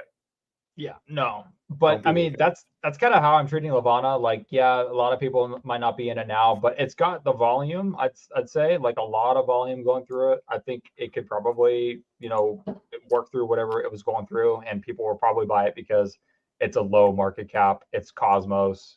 It's true. So that's just kind of my bet. And if it goes to zero, I'm not really going to sweat it. Because more than half of my stack, it was free money. So this is just some staking rewards that I put in from Luna. So it's like yippee doo. Yep. Yippee doo. That's my thing too. Yeah, I know. I was just like, Mr. King's doing my taxes right now, and he's like, hey, we need to track how much Luna you sold, and I'm like, bro, I wish I got to sell a lot of Luna, dude. they made it tough. They make it tough to sell Luna, bro. They just give you little tiny little bits in this stupid fucking process, little driplets. Yeah. God. Fuckers, dude. Fuckers, bro. It is what it is. I'm not look. I'm not trying to do the stupid thing and like be mad at it. I'm just trying to fucking extract as much value as I can out of it. But we could sell by the end of this year, November this year. We can get the fuck. November this year, we're done. We're gone. Oh, that's gonna be a nice little bonus. Hopefully, hopefully it pumps. Hopefully it's not 1 cent. Oh my god. Okay, Amir, thank you. Good to hear. He says, no worries, guys. Didn't do the verification process or anything. I'll use MEXC for Coochie transfer, then deposit. I'd swap Woo on Coinbase. Atta baby. Good deal. Atta baby. Okay. Kalai says, any other benefits or risks to transferring Coochie to Sonar rather than Kepler before staking? I use Sonar. I love it. I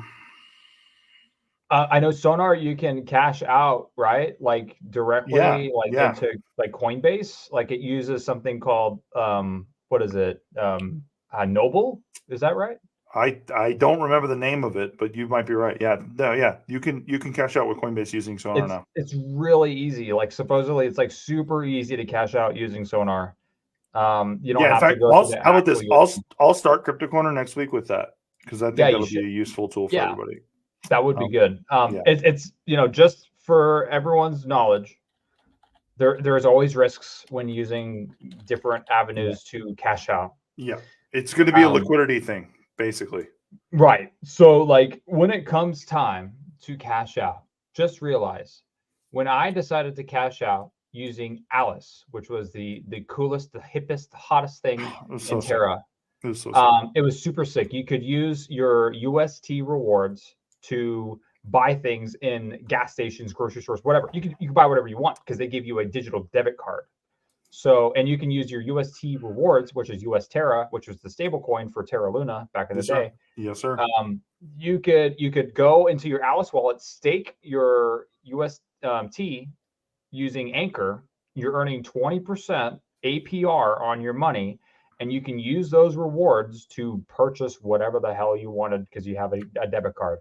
You could also cash out directly into your bank. Buy stocks with it. It was insane. Yeah, and you can cash out directly into your bank. So say you wanted to cash out, I want to cash out $1,000. It would go straight into my bank account, and it would take like a day or two. I know. So, when people talk about Luna with just pejoratives and like this scam of Luna and all this shit, I'm like, dude, you weren't using it. It was so beautiful. It was so sick. I used Alice to pay for my wife's medical care for midwifery stuff. I like straight up staking rewards were used for that. I used it to buy fucking pergola shit. I built my own fucking pergola with my bare hands. What the hell's a pergola? Don't say pergola. We all know what that is. We don't know what that is. Everyone knows what a pergola is. Sirs. What's a pergola? All right, let me show you. I don't think you know what it is. You're Googling it. Dude, you're such an cultured person, aren't you? Oh, am I?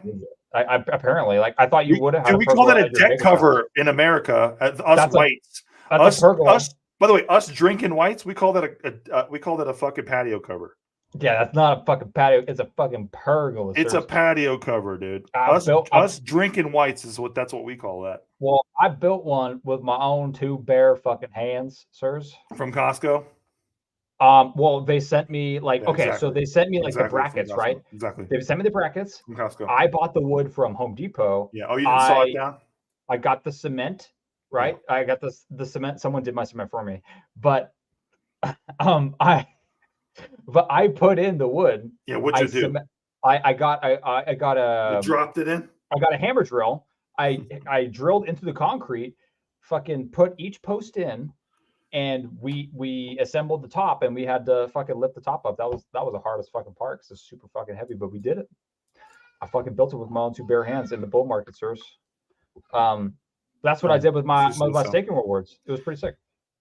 So I could take you guys through my entire living room right now and show you what I got with my staking rewards, including a chandelier. But it wasn't for me. It's funny how your wife just gets all the cool shit, right? I have our dining room table seats like fucking whatever 12 or some shit, and all the chairs and like a chandelier and like basically all the furniture on the bottom floor of my home. Luna staking rewards, and by the way, not even that much. At one point. Dude, I was clearing $14K a month in Luna staking rewards. It was insane. It was lit. insane. It was Oh pretty my sick. But Whew. just to kind of get to like, so the consequences. Yeah, I was using Alice. It was super sick. I was Yeah. cashing out, and it was easy. Then came time for Luna liquidation event. Everyone was trying to get the fuck out of Luna because it was on fire. I tried to exit via Alice. They froze my funds. Why? They didn't have a choice because they were doing it through their custody holder, Prime Trust. Yes, Prime exactly. Trust is a bank. Yes. So Prime Prime Trust Trust, pulled their support. There's no liquidity. yeah. So they're like, Prime Trust is like apparently telling them, because they don't know what's going on. They're going through Prime Trust and they're telling them, yeah, it's just going to take us a while to backlog through all these transactions. Then they're like, actually, we don't have any money to backlog through all these transactions. So sorry, it's not going to happen. And then Alice had to tell all the users that. I lost some money through Alice, but Alice ended up reimbursing me, but they didn't have to. I kind of wrote off. It was like $10,000 that I lost initially, and then they paid me back $6,000 out of that 10, like 6,800. So pretty nice of Alice to do that, but they didn't have to. So just realize there are risks to pursuing other avenues in cashing out. So like Sonar, they got some partnership through Noble. I know they do. If you do decide to do that, come cash out time, just realize there's a fucking risk to that, and you could. It's like Unstake, right? It's like Unstake, right? The platform NTSK, right? Yeah. Unstake.fi, right? Pull it up right now for you guys. Share my screen. So they go, hey, our pitch is don't wait on stake. Use our DApp. Okay, cool. But guess what? The reserves available doesn't cover me or Kenny. 2,898 Kuji. Like I have way more. I have 10,000 more Kuji than this. Jesus. So yeah, I can't do that. You can't do don't that. Wait. But this is, and this is part of the fun of now, right? The fun of now is like that we're becoming whales again, and so all these protocols we're too, their size is not size for us. But then it becomes like one of those problems where it's like you have to chill out, realize, wait, what's the actual most liquid highway for me to get the fuck out? And that's why, look, I love all of you in Crypto Corner. I love all of you deeply, intimately, right? But sometimes when you guys talk about woo BNB, woo Arbitrum, anything except for the main one, I lose my shit because I don't know how liquid that pair will be on the exit. Look what happened to Woo Phantom, bro. People holding Woo Phantom had to be bailed out by Woo's kindness because Woo Phantom got attacked. Then Woo basically said, hey, don't worry. We're going to cover you guys. They basically took from their own fucking funds to pay out people who needed to get out of Woo Phantom and into Woo ETH. And that's the point. Might as well just hold Woo ETH. Yeah. What say you, Kenny? I see your finger. I would say I do have to go soon, just to let you know. Yes. Well, let you pitch Kenny Corner and go to the John, and then you can go. Okay. Sounds good. And I'll kind of, go off of that. Yeah, Woo didn't have to reimburse you at all. It was out of the kindness of their hearts. So that's the thing, is that none of these people have to. It's just a really good look if they do. That's for damn sure. And Woo looks good because of that. It's but first of all, they did a couple of things really, really well.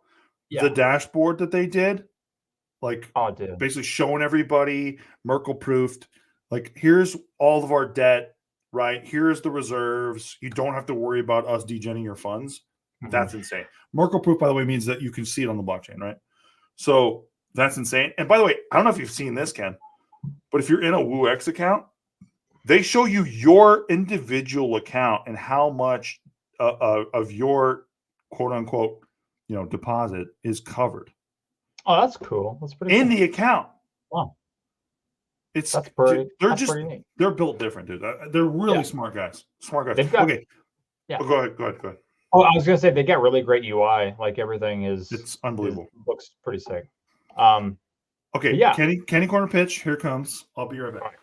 All right. So yeah, you can come join me Thursday this week at 9:00 p.m. Central Standard Time. Kenny Corner, where I talk about kind of TradFi. I don't only talk about crypto, but I kind of look at traditional finance too.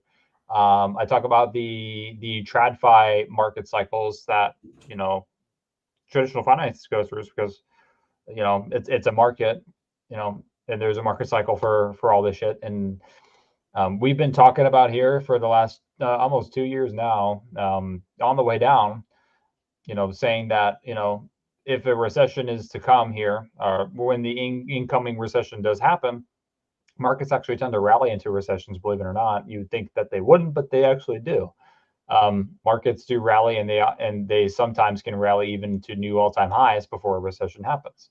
And that's something I show you with concrete evidence too. It's not just me talking out of my ass. There's actually data to kind of support this too. So it's not just like hearsay. But yeah, we talk about traditional finance, kind of the overall look at the markets, which they honestly look really, really, really good right now. As far as traditional finance goes, crypto is kind of on its own path, but it's always done that. So like, don't really sweat any kind of crypto stuff right now. Traditional finance often, I mean, every single time it makes new all-time highs, while Bitcoin usually lags behind. It's not 1-to-1, right? So Bitcoin doesn't make new all-time high, and traditional finance follows. Usually, it's traditional finance makes new all-time highs. It's bullish. Bitcoin soon follows after. S&P 500 just recently made a new all-time high. Same with the Nasdaq. They all just recently here made new all-time highs. And in recessions, that's what typically happens, or not in recessions, but leading up to recessions. And there's just some more indicators that I'll point out here in Kenny Corner if you're interested. Just kind of like warning signs as far as like what to look for when a recession does happen, or kind of just the things to look for, because that's important just to have that macro sense. Like, not a lot of people really think about like, oh, hey, like we're at a new all-time high.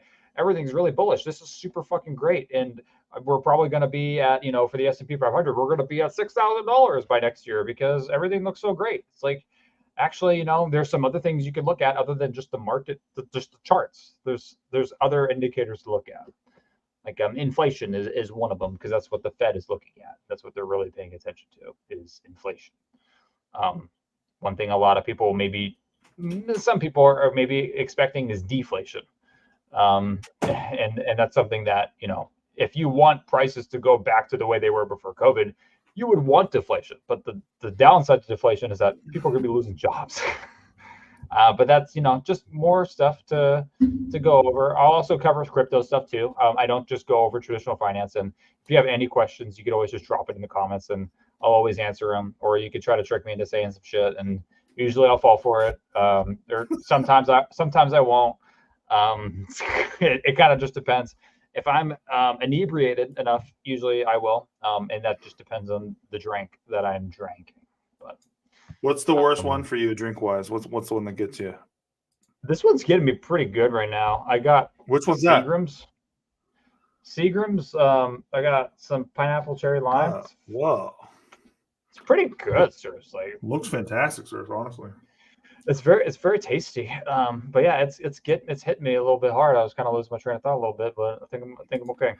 All right, you're back. All right, sirs. Okay, sir. So in closing, Kenny Corner, are you rugging it? Are you doing it? I'm doing it. I'm not iced in. I'm not iced out. I can escape. Wait. I can flee. We just had an ice storm come, and we had like an inch of ice out there, and I couldn't leave, but now I can leave. Like, everything's good, sirs. We're good. Real quickly before you go, has anyone reached out to you in a panic about this dip? No. Nope. All right, that's really good, because I think you're more in touch with crypto normies than I am, so I'm always interested in that. No, man, no. Everyone's fine. Like, so they're not even paying attention yet. They're not even in. That's my point. They're not even in yet.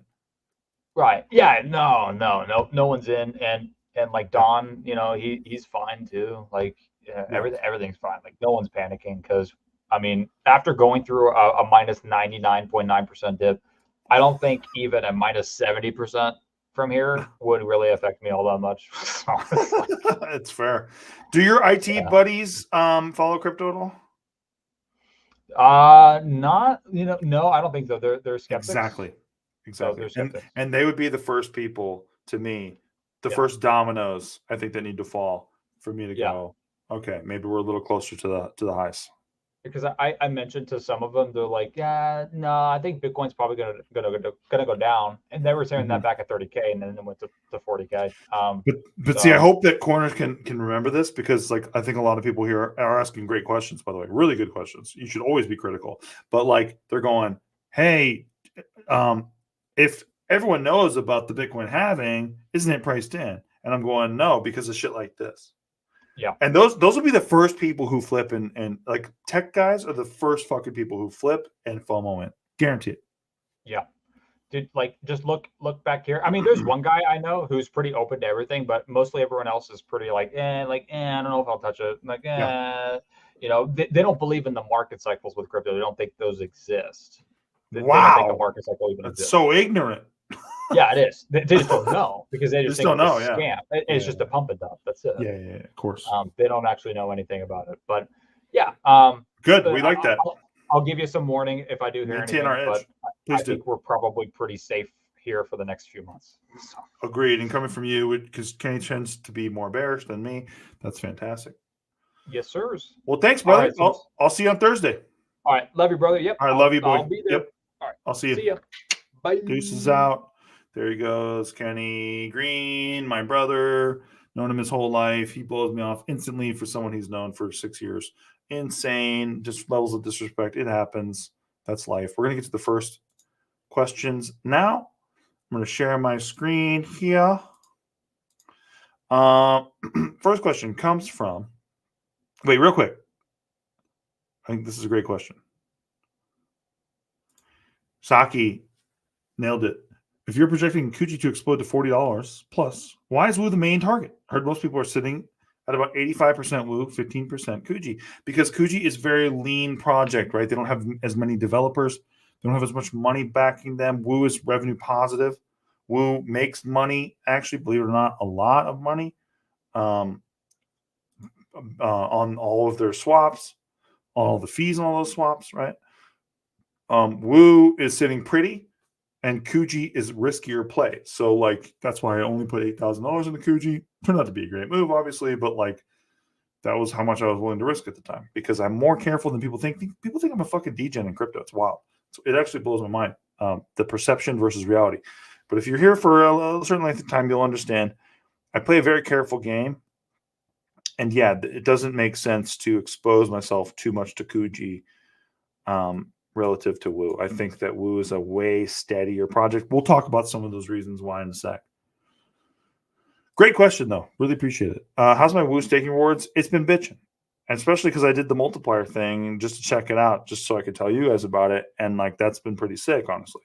Couldn't label everything Wu after I cash out just because my family thinks I'm crazy right now. That's beautiful, Hawaii.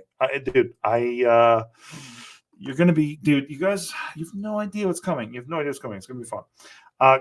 Echo, great question as well. Can we pick the same coin the next run like Wu? If it's so good, we pick it again. And if not, why? No, we're open to all of that. We're open to all of that. We're also open to other projects too. It doesn't have to be just Wu, right? Like, there's no way we're just going to go like, it's just Wu every time, baby. Unless Wu continues to prove themselves and other projects can't catch up, right? So, but we're really well positioned. I'm not worried about it. Like, truly, it's pretty sick. Still trying to understand Kuji staking. What's the difference between staking in one validator versus two validators versus rebalancing to 50 validators using the rebalancer feature? Any risks for each? You have to do more research if you want to, right? So for every one validator you add, that's another little bit of research you have to do about them. I've had no issues with auto stake. I like smart stake a lot. If you wanted to do those too and just pay 5% commission and half of your stack to smart stake, I don't think that's a bad move. But every validator that you add to, you expose yourself to more risk. That's just how it is. Unless you scale it down and just like throw your money basically up in the air and just let whatever validator catch them, which is what the rebalancing thing's all about. I just don't believe in that. I would rather do more research and like know where my money is. Kuji had a small one. Wu hasn't even started yet. I know exactly who dude, it's fine though. We're in great shape. The Wu narratives haven't even played yet. So like, you know, Kuji just got caught up because we all talked about how Kuji was being slept on by the market for like months, right? Like I couldn't stop talking about it. It was so interesting how people were devaluing this great project that consistently outperforms like the top projects in TVL. And people are just like, yeah, I don't know if I like it. And I'm like, bro, like, if I go to,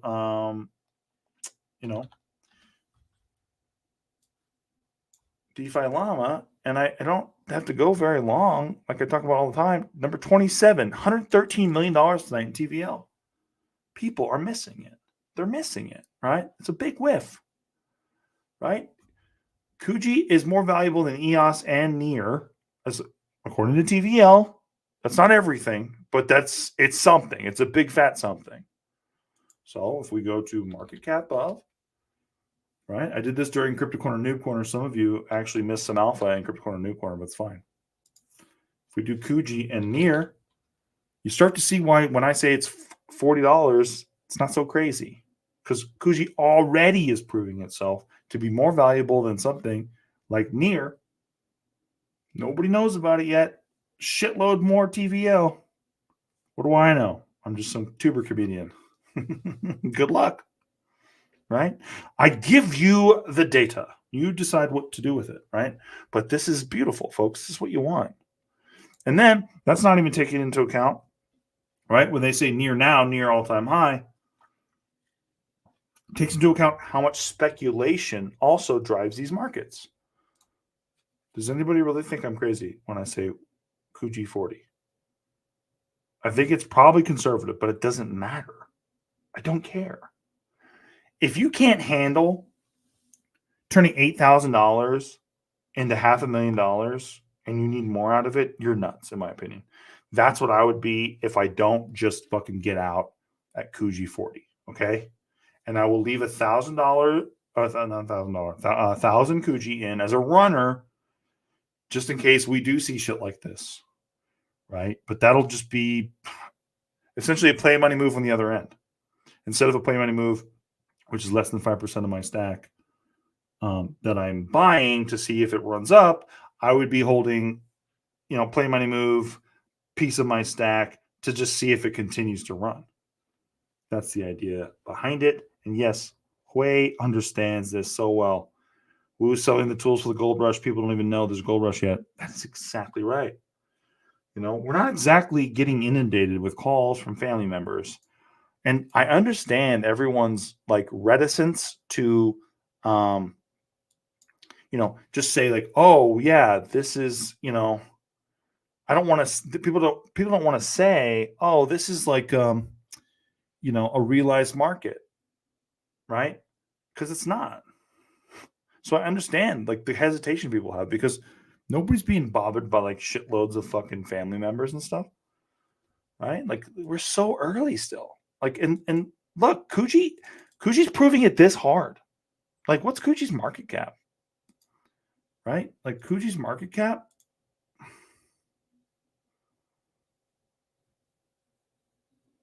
$400 million. Dude, like a fourth of that is their fucking TVL. And people are still missing it. Let them miss it, by the way. I mean, we are just so well positioned for this run. It's beautiful. We have the gems lined up, folks. Not all day. Lined up all day. Just gotta let it happen.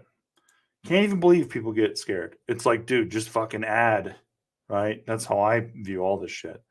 Here's Woo tonight. Top 15, right? If you look at what Woo's doing with perps, though, and what they're about to do with a lot of ads to that, Woo tonight. Wait, let me go down here. Let me go to cumulative. Woo tonight. Almost $12 billion in WooFi, right? And like the numbers just keep getting better. And then they just did something tonight, which is super fucking cool, right? Let me get to the first question before I get into this because like I don't want to get too in the weeds to overwhelm new people, but check this out, right? Jonathan Tran says more time to DCA. Amen, brother. That's the right attitude. Silk says more about Zeph. Why is Woo poo and it never goes up? Andre says. Silk, more about Zeph. You want to hear more about Zeph? Zeph is a privacy token. Zeph is cash on the blockchain, in my opinion. Look, I'm happy to talk more about Zeph, but you got to give me a better question about it, bro. But all love. All right. Salim says, trying to keep up with crypto space on Twitter. Who's some good accounts to follow, and what are some achievable price targets? 4, 6, or 8 for Woo? Last one for Mr. Kenny. During big corrections like this one, I could probably handle this for you. During big corrections like this one, what are the points of interest for Woo? Cheeky low DCA buy would be fire, but I don't mind if we hit super lows. I'll just keep it I'll just keep it for playing money, extra scoopies like Zeph. Otherwise, appreciate it, Uncle Greens. PS, I tell my boys, you're my crypto mentor. Is that gay? I don't think it's gay. I don't think being a mentor is gay unless we're at summer camp. Just so you know. And it's a male relationship. And I have age on you. Yeah, dude. Kenny doesn't even play that game. Kenny doesn't sit there and like wait for price targets to buy things. Like that doesn't happen. So I can speak for him here. Points of interest for Woo, dude. Just have a plan. Your DCA buy every week, every month, whatever it is, right? Whatever you can handle without, making it so you're changing your life and you're making your wife hate you and you're taking food out of your kids' mouths, right? Whatever it is that like is not as low pressure and you're able to put it in with no worries and you're not worried about losing it. That's what I would do. And treat it like that, dude. Look, Salem, if you are here, right, for as long as I keep doing Crypto Corner, if you just stay here, you'll outperform most traditional markets. You just will, right? We're just early into a space that nobody has any fucking idea about. Thank God. For whatever reason, I don't know how long this edge will last. We'll find out together. But look, we just know a little bit about this stuff that a lot of people don't know. And that doesn't mean I know more about the market or how the market's going to happen. I know about individual projects and market needs, and that's what I focus on, right? So, and we'll find out together how right we are. But we're in a great spot. So, don't worry about targets. Just focus on DCA, right? Be a value investor. Don't be a trader bitch. Peter Cortez says, currently catching up on Crypto Corner live streams. Is there any CC episodes or guides on Discord about how to buy Zeph and Levana? Just go to MEXC if you want to buy Zeph. It's pretty straightforward. If you want to buy Levana, you got to use osmosis. I could do a guide about that. I'll hit you back, Peter Cortez, within the week, okay? I'm buying Levana. Because Kenny just did it, so I may be interested. Maybe I'll scoop you some. I don't fucking know. I barely care, to be honest with you. I think if I could add to any of my stacks right now, because of where Woo is at right now, I'd probably add more Woo. So that's my stand because it's 34 cents, and that's a cent below my DCA. Sakai says, "Is the Bitcoin happening when we expect the run? Not the when. No, it precedes the run. Precedes the run. But I think I answered your question because Chili Fest brought it to my attention earlier. But hey, hit me up anytime. Crypto Corner Discord. Let me know if you're like, hey, that didn't answer my question. Actually, asshole, fuck you, buddy. Okay, you're not going to get banned for insulting me. So." Aaron Reed says, what does it mean for tokens such as Woo to exist on different chains, such as Ethereum and BNB? I get that it has lower liquidity on BNB since it's not native. I don't really get the concept of it being on different chains. Well, it's being used on different chains, Aaron, right? Just like Ethereum is, right? For example, if I go to my Woo staking right now, they're using Arbitrum so that I can settle. I can add to my multiplier points on WooFi using Arbitrum for cheaper. I think I spent 6 cents this morning, for example, to do that because I'm on layer 2. I'm on layer 1, which is like the Ethereum base layer, where I have to spend $8 usually at least. I spent $30 to onboard. Fucking crazy. Ethereum, it's great. It is what it is, but it also sucks for noobs, right? Sucks for early adopters. So when these coins exist on different chains, it's for different reasons, utility wise, right? So, Woo on BNB chain is there because you could probably go to WooFi and stake it and like get some sort of reward if you lock it up. So just think about it like that, right?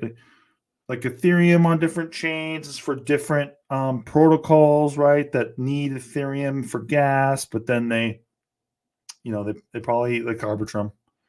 They have their own token as a DAO token, but then they use ETH for gas. But then you have to bridge that ETH onto Arbitrum, but then no protocol really makes it easy for you to do that. So you have to trust exchanges like MEXC. So you have to send Ethereum on the Arbitrum network to your MetaMask wallet. And that's how you onboard onto like something like WooFi, for example, and pay those low fees I talked about. But other than that, you're stuck on Ethereum where it's, you can bridge, yes, but every time you bridge in, you pay. Sucks. So the centralized exchange method is better for now. Chris, I hope you understand what that means. If you don't, ask me questions, please. Questions are great. Christo says, hey, Steve, what do you think of sports betting? Is it worth it to bet, or is crypto where my money should be placed in? Bro, I'll tell you what I think of sports betting. I suck at it, right? I had the ticket.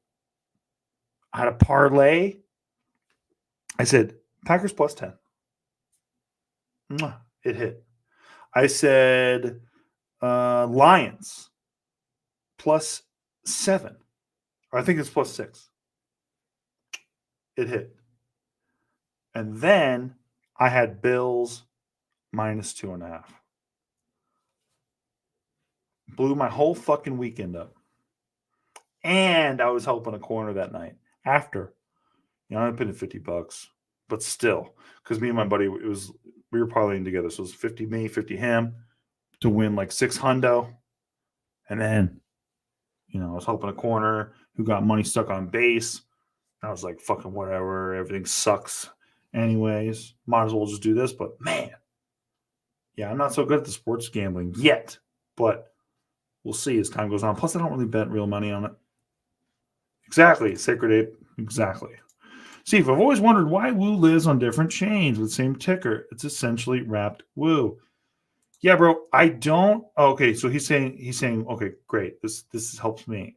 What I have been able to do is I can send Woo from Kraken to MetaMask via BNB chain, MetaMask to Woo X via BNB chain, Woo to Ledger via ETH chain. So he's saying that basically it converts itself into wherever you're sending it to.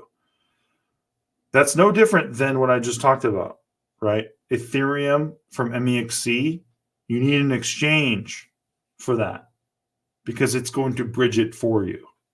That's the problem right now with DeFi is bridging sucks. Like in general, not all of it, but most of it really sucks, really bad. So that's what's going on with your Woo. It's not happening. It's happening on the back end. They're bridging it for you. So you just see it as like, it's the same Woo. It is the same Woo. They're bridging it for you though, right? That's the difference. Don't some exchanges have wrapped ETH? Yes, they do. Some do. I don't know if all of them do. Point of this though is that what if you're in a DeFi environment? You can't send it to one of these exchanges, right? One of these exchanges goes down, whatever the reason. I don't know what the reason is going to be. I don't feel that safe about it if all my shit's there. So yeah, that's why I say the MEXC experience, aka what used to be the KuCoin experience, it's better. It's better than what they give you right now. He's asking why isn't it WWoo? It's they're doing it on the back end. It doesn't need to be WWoo because they're doing it through an exchange. Hey, go try doing that with DeFi now, right? Turn your BNB Woo into Woo right now using DeFi. Good luck. It costs you money. That's my point. It's just, you pay now, you pay later. That's what I like to say. Just set yourself up for the run. Set yourself up for all outcomes, right? Do we know all these routes will be available at exit, especially as people run for the door? Hopefully we'll be out sooner than everyone fleeing like a fucking crowd when Godzilla's there. That's what we hope for. That's why maybe November is what we're looking for. But yeah, I don't know. I see it. Look, I respect it if you know why you're doing what you're doing. I really do.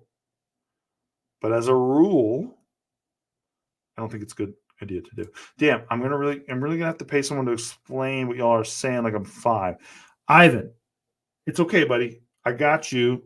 What's your feel free to ask me what that means or whatever. Oh, I see. He says this is so much info I can't keep up. It's okay, dude. What's an MEXC? It's an exchange. It's an exchange, right? So MEXC is an exchange. MEXC.com. You dig it?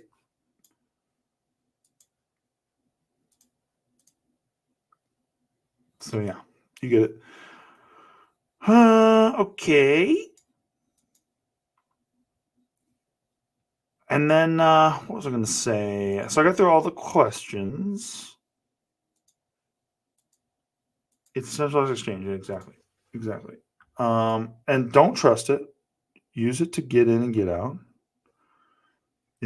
Self-custody your shit. Use a Ledger device, right? This is a Ledger Nano S Plus, right? Use these because that means you hold your crypto. If you don't hold your keys, you don't hold your crypto. Ask people who were into Voyager what they think of crypto. I was just watching the Bills game the other night. Wish I never did. The woman sitting next to me, I was like in a friend group and I never met her before. And she's like, and my buddy's like, oh, this is the crypto king or whatever. He's like, this is a crypto guy. If you ever have a crypto question, and she's like, I got fucked with Voyager. And I'm like, well, you're fucking normie. You're doing normie shit. Don't trust these fucks to hold your crypto for you. Self-custody your shit. Do I recommend any Twitter accounts? Oh, God, Kenny, off the top of my head, the people that I like the most are the people that are my buddies in WillChat, so I don't want to dox them because I have a rule about that. I've always liked Sivo. I think he has solid advice as far as as far as the macro environment goes. I should have told her she's a stupid basic bitch. That's good advice, Nick. I will take that advisement for next time. That's a good piece of advice. Yeah, Capo for hella entertainment. Agreed. I know we clown on Wiz a lot, but I like him. Like, I don't think that he says things that are like, oh, that's crazy, and like, oh, nobody should ever do that. I just think that he does this bullshit that everyone does, unfortunately, on crypto Twitter, where they pretend like they bought everything. But then it's like, okay, what do you actually own, bro? Like, what do you actually own and hold and like believe in? Like, it sounds like you tweet about everything. So I don't like that shit. But not many people do the transparency thing that I do. Not really trying to suck my own dick here, but like, why would they? I don't blame them. It's like, it's different, right? It's different. But I want you guys to learn about this stuff, right? So when I show you guys how much I have and like why I have it and all that stuff, it's because I want you guys to learn about this stuff. But like, I get why not, some people say it's not any of your business, but to me, it just shows you how committed I am to this stuff. So I want you to see how committed I am and also how I turn a small amount of money into a big amount of money, because then it teaches you not to be a degen fuck. But like, because some people did during the Luna run, there were people saying like, oh, well, yeah, Steve might have $300,000. How much should he put in? Probably put in $250,000. I'm like, dude, I would never in the history of time or space, I would never do that ever. Like, the idea that I would even do that is insane to me. Yeah, and you have to prove it. If you're any good at it, you have to prove it, right? I really believe in that. Like, because like, if you're asking a big ask out of your family or friends or whatever, hey, wife, we have to sell our house. Yeah, bad news, we have to sell our house. Just so you know, but it's great news because we're gonna fucking kill it. Just kill it then. Take a small amount of money and kill it then, and then show her why you're good at it. But these fucks never do that. They go, babe, we got to sell our house right now because there's only one move to make. And it's like, no, there's not one move to make. And that's what you are making the mistake of, is thinking, oh, this is it. This is the only move we can make in this space. This is it, babe, or it's over. Don't convince yourself of that shit. Such a mistake. I can't fall Steve the answer. I don't believe you. I hope that's not real. Kenny says you're the go. I appreciate you, brother. No, look, I like being as transparent as I am, but the only reason I'm able to be as transparent as I am is because of the paywall. Otherwise, I'd be showing a lot of weirdos in my portfolio, and that is weirder, right? But the paywall is not hard. It's $5. Okay, so chill. Just curious about the community sentiment for this run. Is 2024, 2025? What are some indications you have for this run happening and ending sooner? Have they got the start of the run wrong? Well, yes, because to most people, the run hasn't started yet. And to us, it started when the market bottomed in November, right? So, like, if you were loading up and loading up and loading up, you're with us in the $100,000 six-figure zone. So you don't need that much runway to make like a significant difference in your life, right? That's the whole point of like taking advantage of the lows and like 10 months to make it. 10 months to make it was designed, right, engineered by me to make everyone here take it fucking seriously, so that you're scooping the lows and you're just like going, I don't care about whatever what it is. Oh, my family wants to go on a vacation. I'm not available. I'm not going. I'm not spending $7,000 on that. I'm actually adding to my crypto DCA. I'm adding to my crypto DCA. If I can add to my crypto DCA and go on family vacation, sure. But I'm taking this year, these 10 months, serious as fuck, so that I don't miss the run, right? And so even as we're pulled back tonight, right? Everything's pulled back and everyone's like, oh my God, crypto dumped so bad and all this shit. Cool. I'm still at $111,000, just about. My positions matter more than the price, right? I'm down like, I think 40 from like what? I don't even know. A couple days ago. Yeah. Not quite 40, but yeah, you get it. I mean, 30 days ago, though, definitely. Yeah, I was at 150, 156, right? The only thing I care about is this. What are my holdings? My holdings are what is going to deliver me the win in the run, not the fucking price right now. The price right now is so irrelevant. I can't emphasize enough how irrelevant it is. I'm so proud of myself for getting this.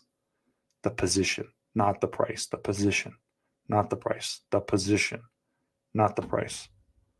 Right? If you don't get that yet, that's the thing you got to learn the hardest. You got to focus in on the hardest, because it's all about the position, not the price. The price will come. We make our money during moments like this, not later. When I told you corners got to $1 million because of the first huge fucking dip we had, I'm not lying. Kenny was there. He didn't even blink when I said that. You notice that? It's because it happened. But it just takes people going, holy shit, I can't believe I got lucky and I get to scoop this dip. It takes that conviction, while also not being fucking stupid, where you're like, oh, I just know for a fact I can sell our house and like, yeah, we're going to have a yacht. Don't do that shit to yourself. Jesus fucking Christ. That's insane.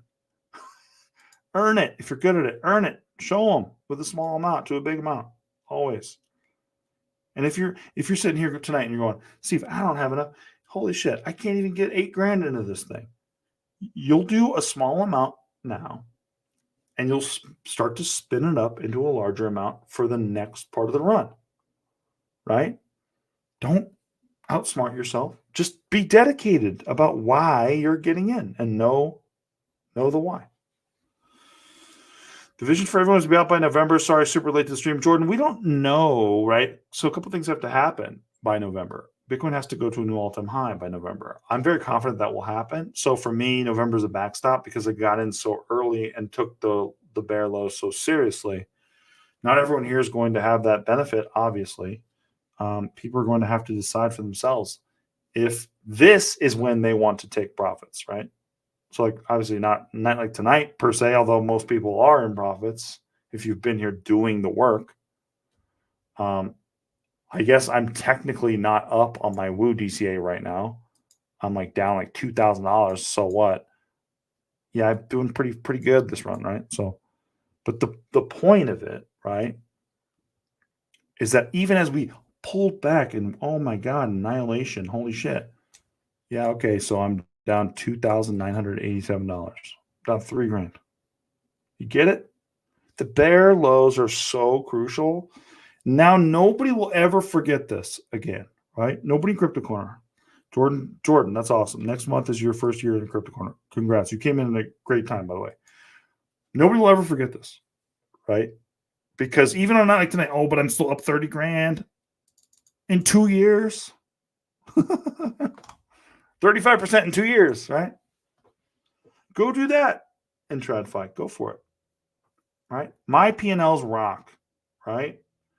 But you just have to be dedicated to this stuff and pay attention and take it seriously and have a mental fucking acumen that not many people really can get to. It sucks, but it is what it is. So yeah, tonight is just a great teachable moment for everybody, right? You guys saw my portfolio here before. It hasn't been long. It was just like a month ago. Right? Then we ran up, we pulled back. Great. Now more people get to get in or not, right? But don't be nuts. Get in a measured way, right? Doesn't take that much. Okay, going to talk now about probably my favorite piece of news of the day because I'm a crypto nerd.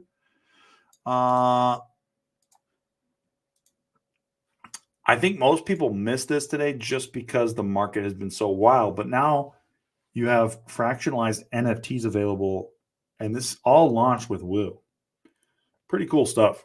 So Bored Apes, Pudgy Penguins, you can now use, the price exposure. You can trade the price exposure for those on Woo, only on Woo.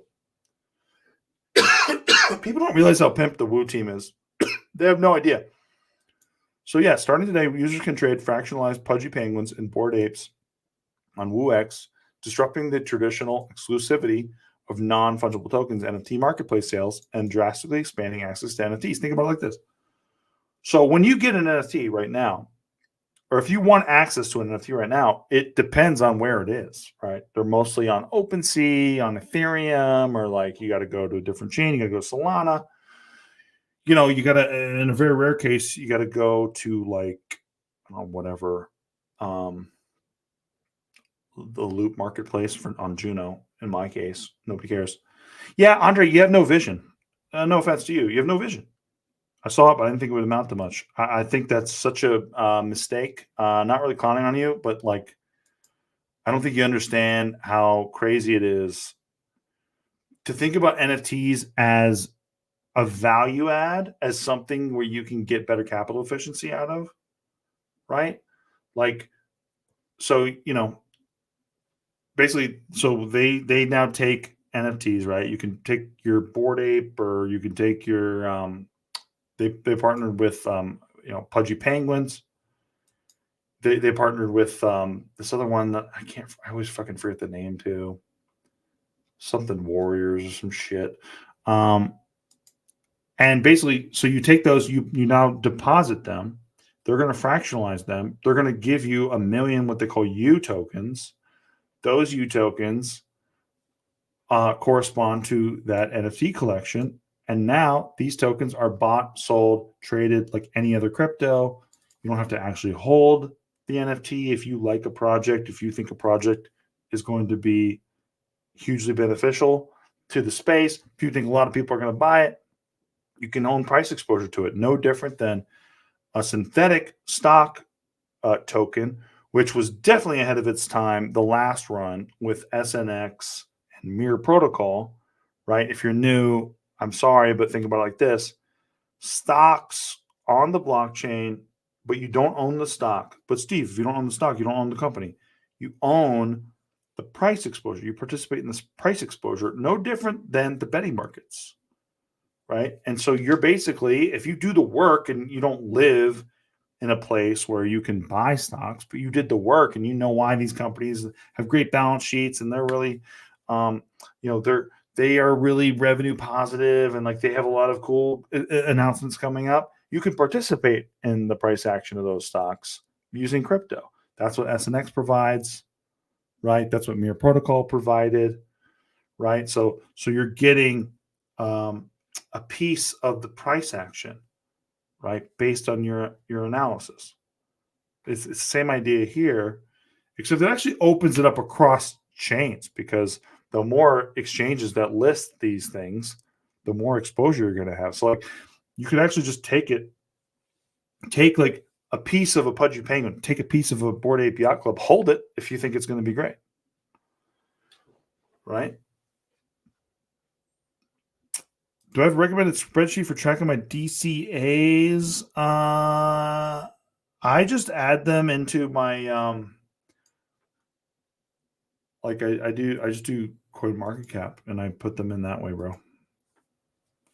It is, dude. It's dope as fuck. It's dope as fuck. It's really cool. You deposit your NFT, get tokens in return. People can now own a fraction of your NFT. Yes, and you're holding the stock of that NFT, right? You get the U token that's associated with it, so you can sell exposure to your NFT on chain, and it's like people can speculate on it. People can borrow against it eventually, not yet, but that will happen too. NFTs are going to have more capital efficiency. That's the whole point of it. So you deposit. Well, yes, Kenny. No, you own piece of the price action, not the actual piece of the NFT. No, you own a fractionalized piece of the NFT until the person involved with it, right? Because they're taking their NFT and they're locking it up into a smart contract. So they have to buy your U tokens back if they want to, get their NFT back. Is how I assume. That's probably the first question I would ask actually if I was talking to these guys about this. Is that how it works? But it's fucking cool, man. It's fucking cool. And the idea really to me is just that NFTs right now have been clunky and they're super risky as well. Yeah, they can buy it back if I don't sell it. Look, they're super risky as well because how many times have we talked about, hey, don't link your wallet to somewhere because you might get drained and all this stuff, because NFT projects are like one of the top ways people get drained. Well, now you don't have to. You just go into WooX or like any of these exchanges that will eventually have it, because Flooring Lab is the guys who are doing this, so it won't just be on WooX. And then you go, holy shit, I don't have to link my wallet to get some Pudgy Penguin exposure because I saw Pudgy Penguins in Walmart and I want to own some for the run. Right? I can just buy the token instead. And it's only, it's supply and demand. So Pudgy Penguin holders have to take their Pudgy Penguins, put them up into a smart contract, and then get issued the fractionalized U token, or the fractionalized NFT through the U token, which then they sell, right? It's exciting stuff. It just really opens, I think, if there's anything that I really want people to understand about this, it's that, you have to open your mind about NFTs a little bit. Like, it's the way that NFTs were like introduced to all of us is not necessarily how NFTs will be. Right. And yes, Misty, MSTY, that's why I said Misty. There is definitely incentive for the person depositing the NFT, because now you don't have to just sit there and hold your NFT. You can try to make money off of it. Right. People, holy shit, there's so many eyeballs attached to Pudgy Penguins. I could fractionalize my fucking Pudgy Penguin and make money off of it. It's really a cool way of looking at something that a lot of people saw as stale, I think. I think it's a mistake to think of that, but the current iteration of the NFT marketplace is so saturated, right? It is no different than the art world. We're like, there's art being made every fucking day, but who's going to buy it? All the ones that have the hype, the ones that have the media, the attention, all that stuff. And then now they can take that and go, okay, cool. You want mine? Well, guess what? Now I get to make money off of it on the side. Okay, right? Instead of just, I hold it and I hope it goes up even more and then I can dump it. Right? It's cool. Yeah, almost as if you own the art piece you lend to museums for a fee. Exactly, Chili. Exactly like that. In this case, is the holder shorting their own NFT to buy it back at a cheaper price? I assume they could do that. Yeah, I assume they could actually do that. They could short it, they could long it, they could, whatever they want, because they're issuing a token that is their NFT's token. What if the NFT holder wants to sell the NFT? Would it be like Twitter and what happened to the shareholders when Elon bought it? Right, so that they could just get paid out? It depends on how much of the NFT they hold, because Elon bought the whole fucking thing. Right? So he would need the shareholders, or he would need enough people buying his NFT, to equal the equity that he had in the NFT. Time will tell. We'll see. This is like basically like the beginning of a new paradigm in crypto that people are really not aware of. Like, this is super, this isn't exactly Jupiter the DEX on Solana, which I'm giving to you guys on a silver platter. This is like you know, in the weeds stuff that most people will miss. But super cool use case. We'll see how it gets rolled out, how it gets integrated, how the community reacts to it. You know, people launch things all the time. If it gets no traction, who cares? How are they architecting this? Using WooX. So Flooring Lab designed this, and WooX is helping them to launch it and provide liquidity for it. Right.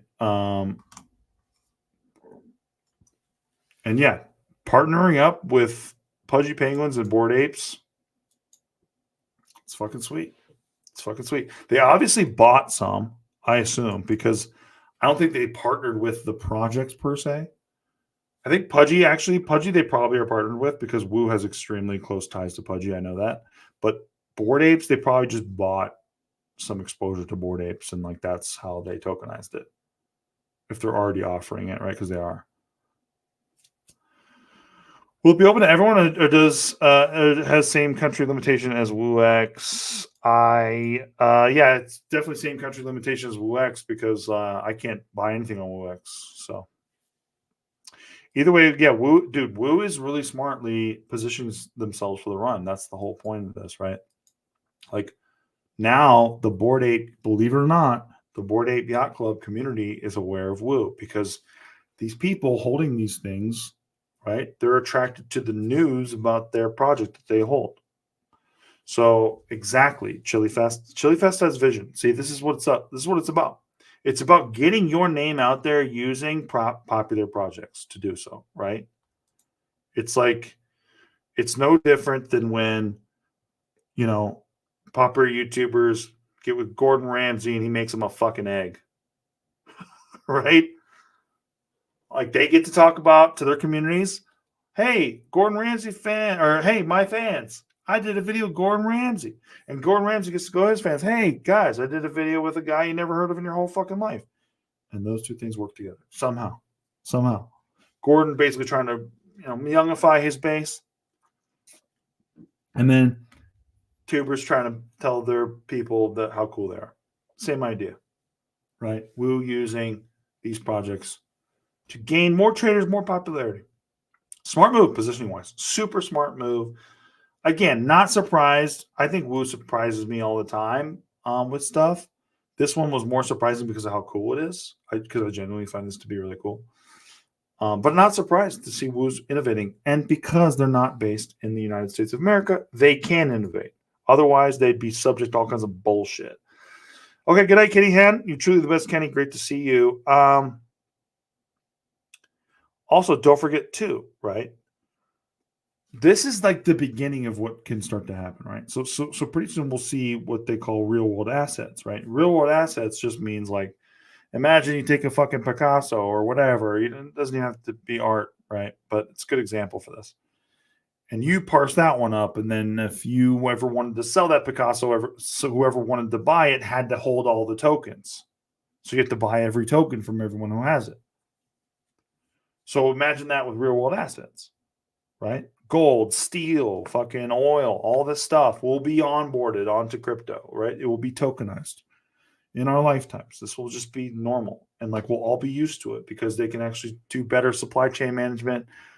They can actually track things better with crypto. It will just, it'll be extremely normalized by the time that even 10 years from now. So yeah, pay attention to that. Now, want to get into the next part of Crypto Corner, which is ordinals, right? Have you guys heard about ordinals at all? I'm just extending this, Bitcoin or really, this NFT chain of thought to ordinals, right? So an ordinal is basically, we always talk about one Bitcoin is not that scarce because they're divisible 100 million times. Well, now, think about it like this.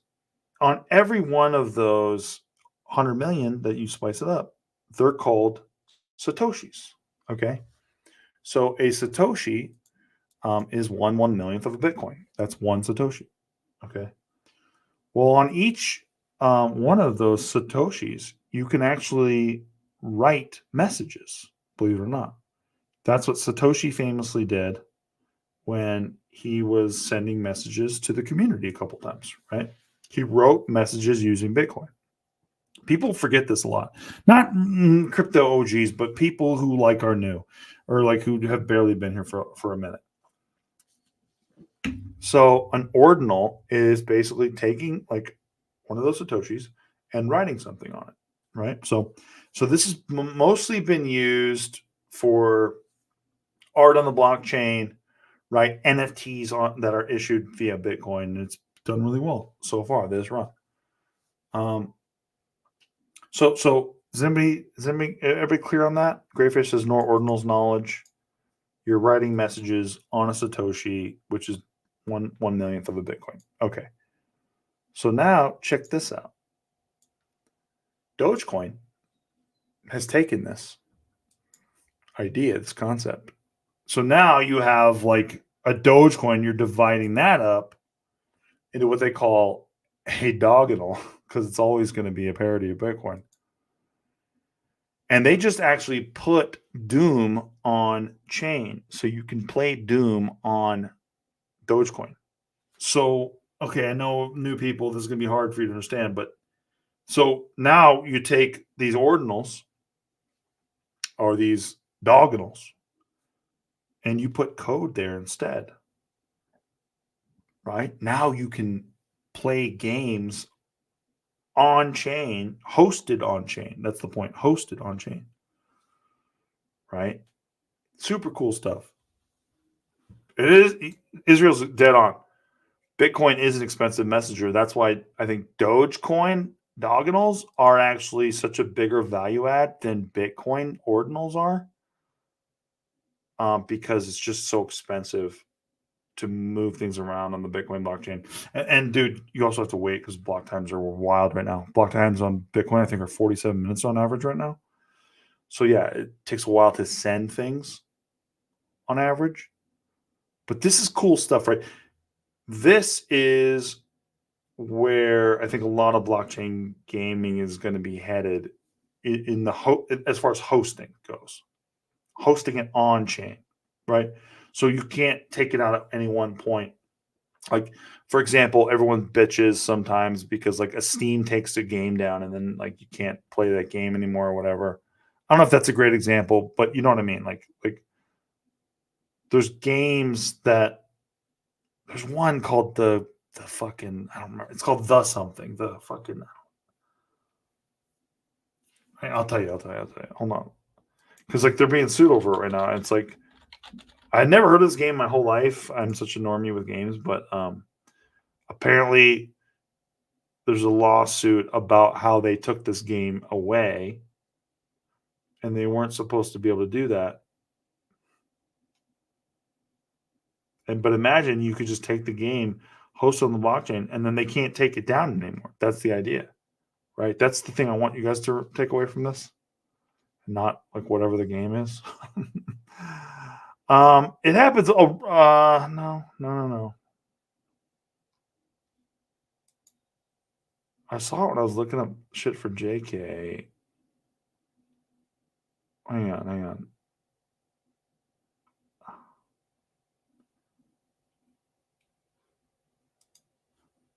Maybe not. Hang on.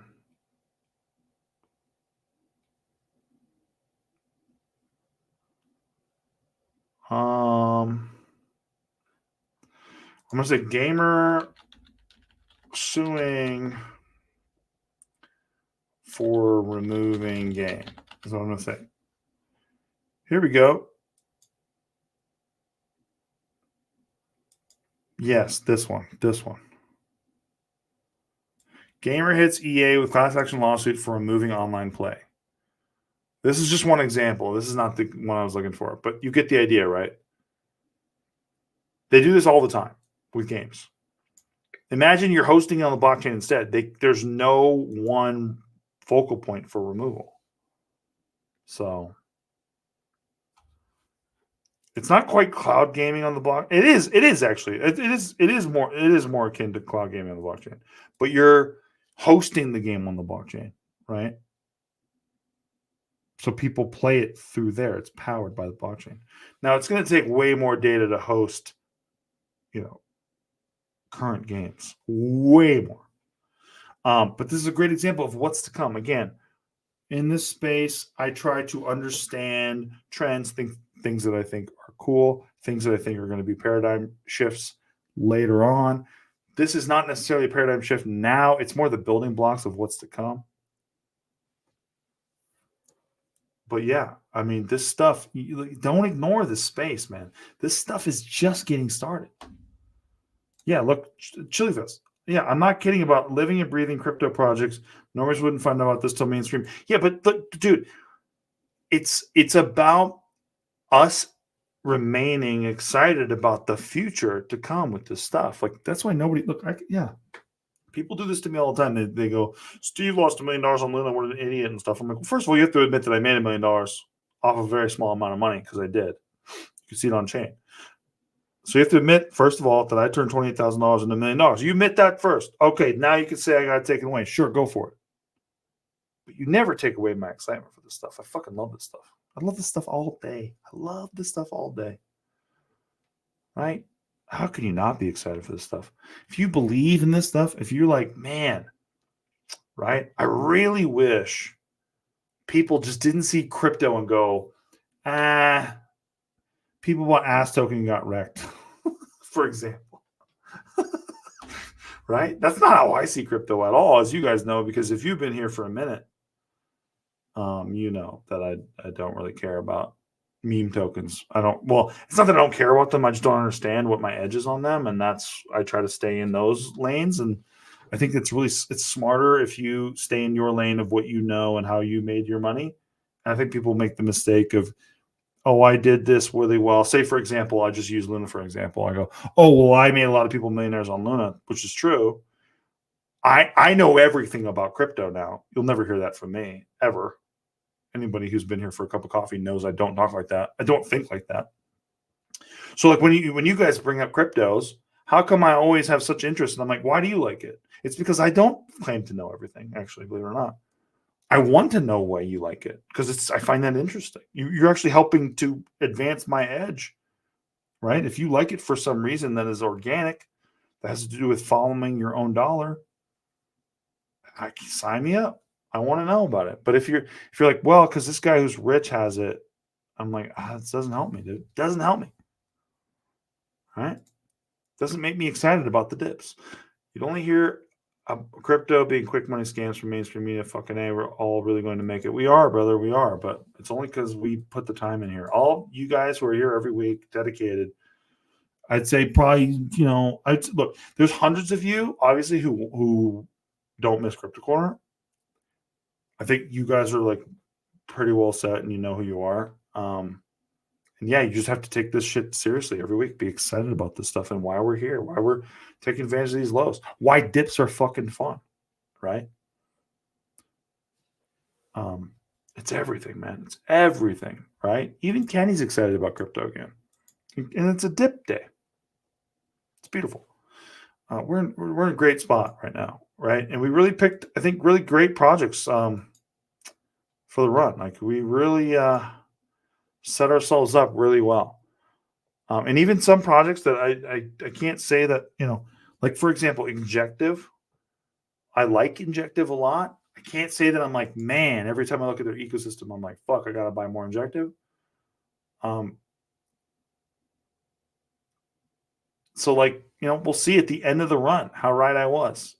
Kuji versus INJ, for example, or like Woo versus, Dodo or like, OKB or their competitors, right? These things haven't played out yet. And even tonight, right? So in closing, kind of, I don't know. We'll see. But like, look at this, right? This is SNX. And this is like,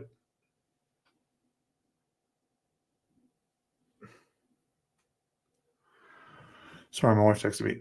This is synthetics, right? SNX. $537 million of 7-day total volume, right? A much more popular and I would say market-wide understood project than Woo. But this is not that good compared to Woo. Look at the lifetime perps volume though. Crazy because they had a wild ride during the run, right? Woo didn't have perps set up for the run, not really. They had Woo X perps and that was it. Woo Fi perps and orderly perps, which is basically like Woo Fi Pro and Woo Fi perps, are just getting going now. 7-day average daily volume 76 million. Woo does better than that. Right? So market cap of, and like, let's just look at this stuff right now too, right? So I go to DeFi Llama again, although I have it already here, but I go to, 24-hour volume, right? They're right there. How many times we got to see Woo at like fucking $100 million? So today, okay, they're down 65 million. I mean, they just hit,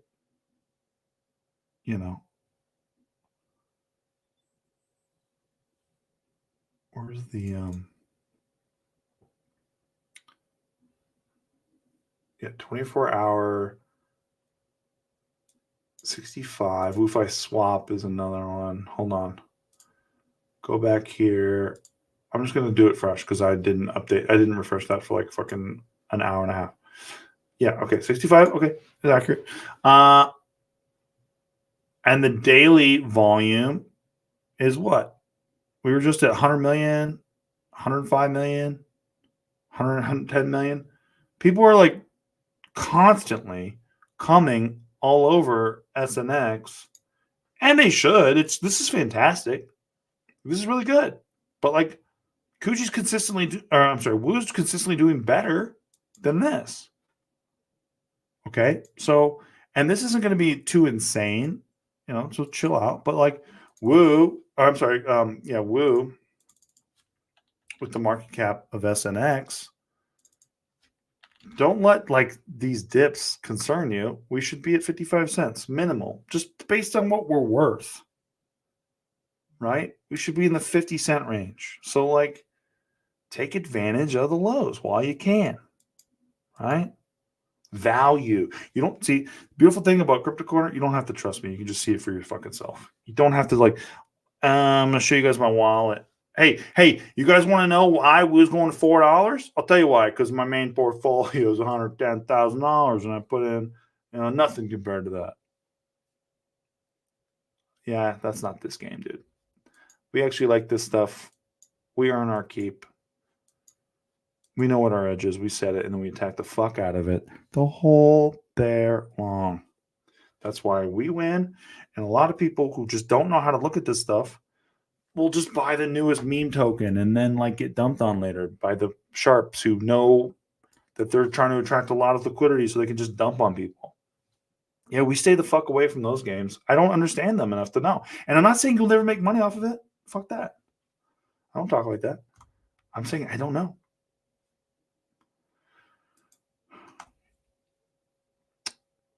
Yeah. Is INJB and VC back my biggest red flag for the project?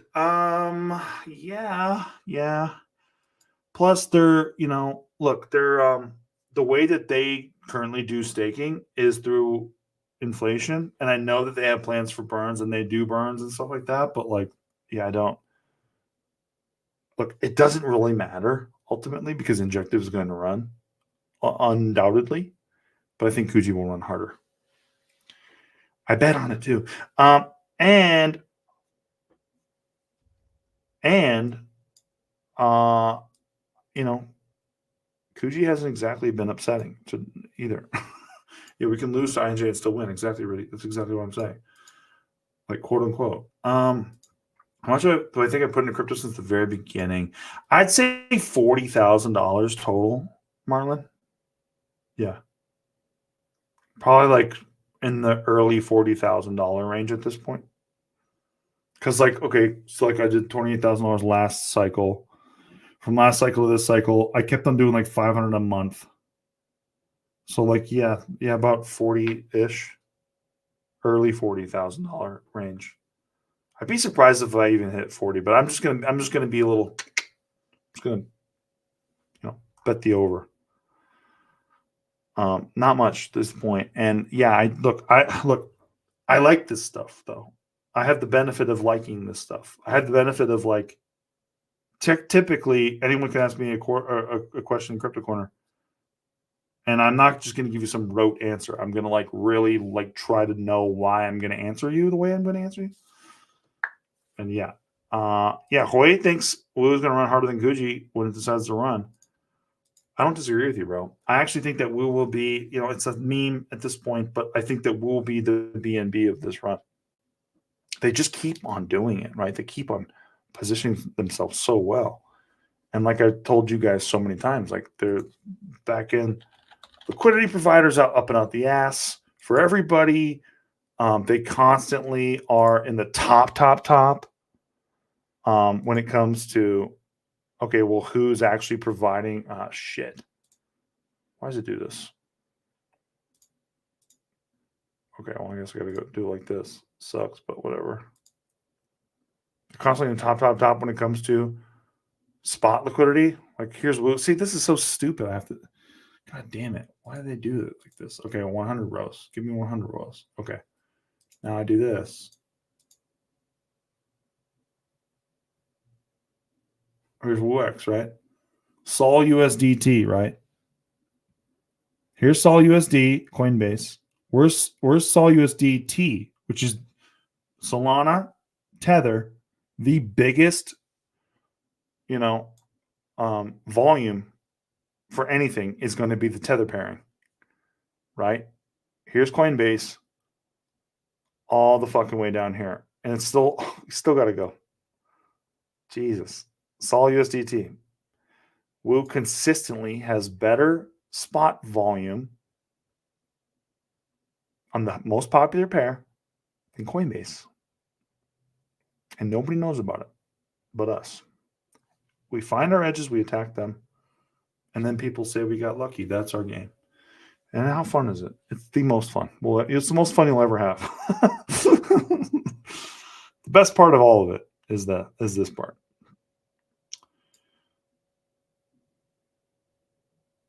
Putting all the JK pay to work, you know it, baby. All my 40% pay cuts, you know it. Just look at BNB in the early days and see. I don't see why not. Yeah, and I'm not talking about the price. Like, okay, Wu is going to $200. I'm talking about the percentage, the percent to the upside, right? The amount that it runs. I have fucking full faith in it. It's fun. Israel says, Kuji's been in the 400, 600, and $1 million market cap range. Why hasn't there been more listings? Not FUD. You know damn well I know my Kuji. I know you do, brother, but it's a game. And it's a game that requires money. And so it requires the team to provide Kuji tokens. And that requires the team to sacrifice Kuji tokens at a rate that maybe they haven't negotiated yet. And we'll see what happens. Fucking Sumo's been offering to do it because he's like the Kuji whale of whales that we know of. That's who's doxxed somewhat because we don't know his face, but like we know who has that wallet. But yeah, I'm not worried about more listings because nothing's really happened yet. They're still smart, I think, for kind of waiting for this momentum to happen through the halving. So we shall see. We shall see. Hui says, I also posted in Crypto Corner chat how my mates have been learning trading. And WooX is something that popped up when the market starts to run. Imagine the amount of traders. I know, bro, because if you stake 1,800, well, you pay nothing to trade, right? That's the point. People don't know that, though. They will. They'll be too late, like they always are, and they'll say we got lucky. That's the game. Marlon says, what are you going to do with my Woo gear after I sell? I'm going to frame it all, bro. Frame it all and put it on the fucking wall. I'll probably, you know what I'm actually going to do? I have a plan for this. I'm going to get make a Kuji a Woo and a Kuji neon sign. I'm going to have them up behind me here after we wreck it. And they'll both be probably green for the ultimate symbolism. Please don't volunteer my stack, Andre. This is why I'm nervous about having a Crypto Corner DAO, because you guys will outvote me, and then I will see my stack go into being liquidity for more Kuji listings. How long did Luna take to get a big listing? It's such a great question. It took a while. We were in it for a long time. That's not true. Because it got a Binance listing pretty quick. Because once Mike Novogratz from Galaxy got in, it got a listing on Binance. But okay, so just to make this digestible, right? So Binance China is who listed it first. So that's just to be transparent. That was its first listing. Then the listing started to roll out from there, but it was slower. That's what I'm talking about is after the Binance listing, it was slower. But it did take time, and we were deeper into the run by the time they got a listing. I'm planning on exiting Van. We'll see what the market gives me. I don't like to claim that I know because the market's smarter than me. I like to take what the market gives me, but I'm planning on a November exit based on the way that the cycle is running so far. That's my plan. We'll see. I reserve the right to change my plan if certain parameters are not hit, such as the Bitcoin all-time high not happening by the end of the year. So time will tell, and we will see, my friends. I'm not worried about it. It'll be fun. Steve, make a mobile with all the crypto merch for your first child. That's a great idea, Hoy, because you got to teach them young. You got to start them young. That's a great idea. I like that idea. And I think I got through everything that I wanted to get through tonight. I did. Yeah, folks, take advantage of these dips while you can, right? Keep that mindset, that beautiful mindset that you have, that you guys have. I'm really proud of you guys. When I opened Crypto Corner this morning, I wasn't worried for a second. I wasn't like, oh boy, a bunch of defeatist bullshit. You guys have seen what you can do with your money, right? If you've been here for a minute, even people who are like, I've only been here for a year. Holy shit, let's go. People, you even if you've been here for a couple months, you've seen what you can do with your money. You've seen people around you, what they can do with their money. Small to big, right? Take a small amount, turn it into a big amount. If you just focus on that, zoom out, keep a good, decent level head and perspective, and don't like fucking follow all these fudders out there. Listen to them, but don't follow them. Yeah, we're going to make it, dude. We're going to do it again. This is like completely expected shit, and it's beautiful, and we like it. And with that, I bid you all adieu. AFC NFC Championship game this weekend. I've got to say go Lions real quick, and I got to say I'm never going to bet against Patrick Mahomes again. I'm so sick and tired of it. I'm fucking sick and tired of it. Yeah, the only two games. I got you, Jackson. I already got you, bro. I already fucking knew. I know, Andre. Yeah, Delilah's brother said 4 dips this year. Yeah, that means we'll get 2. That's a guess. Playoff predictions. I'm going Lions. It's not a prediction. It's a fucking hope. I want the Lions in the fucking Super Bowl. Yeah, Chad wants the Niners, of course. Look, have a heart, Chad. Fucking let's go Lions, please, for the fuck's sakes. Dude, I'm never betting against Patrick Mahomes again with my money. Never again. I'm tired of it. I'm sick and tired of it. I'll let you know if I change my mind, but I'm sick and tired of it, dude. I'm so sick and tired of it. All I needed to do was bet on Patrick Mahomes. And I got cute. I went Bills. The Bills always lose. But I was thinking about the story. I was thinking about what I wanted in my heart and not about what I wanted, what I knew would happen with my head. Juan, don't take me literally. I was just kidding. I don't fucking think that based on what the Liveless brother says. I promise you, bro. But I know you're joking. Exactly. Which one has Taylor Swift on the team? Which ref is going to benefit the fucking Chiefs every time they cry baby about a flag? Probably all of them because Taylor Swift's there too. The NFL probably wants that shit. So sick of it. So sick of the Chiefs, but it's fine. He'll probably win another Super Bowl. He'll probably win more Super Bowls because guess who I hated the last decade? Tom Brady. Hated him the most. And guess what? Had to see his face constantly. Still do. Got to see his face on Fox all year next year too. So it's the curse of being a Colts fan. All the people, all the teams, right, that I hate the most, do the best. My team doesn't do shit. Maybe wins one time, and that's being a Colts fan. But at least I'm a rider. I'm always going to ride for my Colts. But being a Colts fan is so disappointing, so soul-crushingly disappointing. With Peyton Manning, right? Every time people talk, there hasn't been a single fucking AFC championship game without Peyton Manning or Tom Brady in it for like the last 20 years. It's like, cool, dude. Colts won 1 Super Bowl. Let me go fuck myself now. All right? Thank you. And God bless. And God bless all of you. And I'll see you guys in the next one. And we are going to do it again. We do it every fucking single motherfucking time because we just care a little bit more than most people do. It's easy because we care more. Right? You'll find that to be always conducive to a successful call.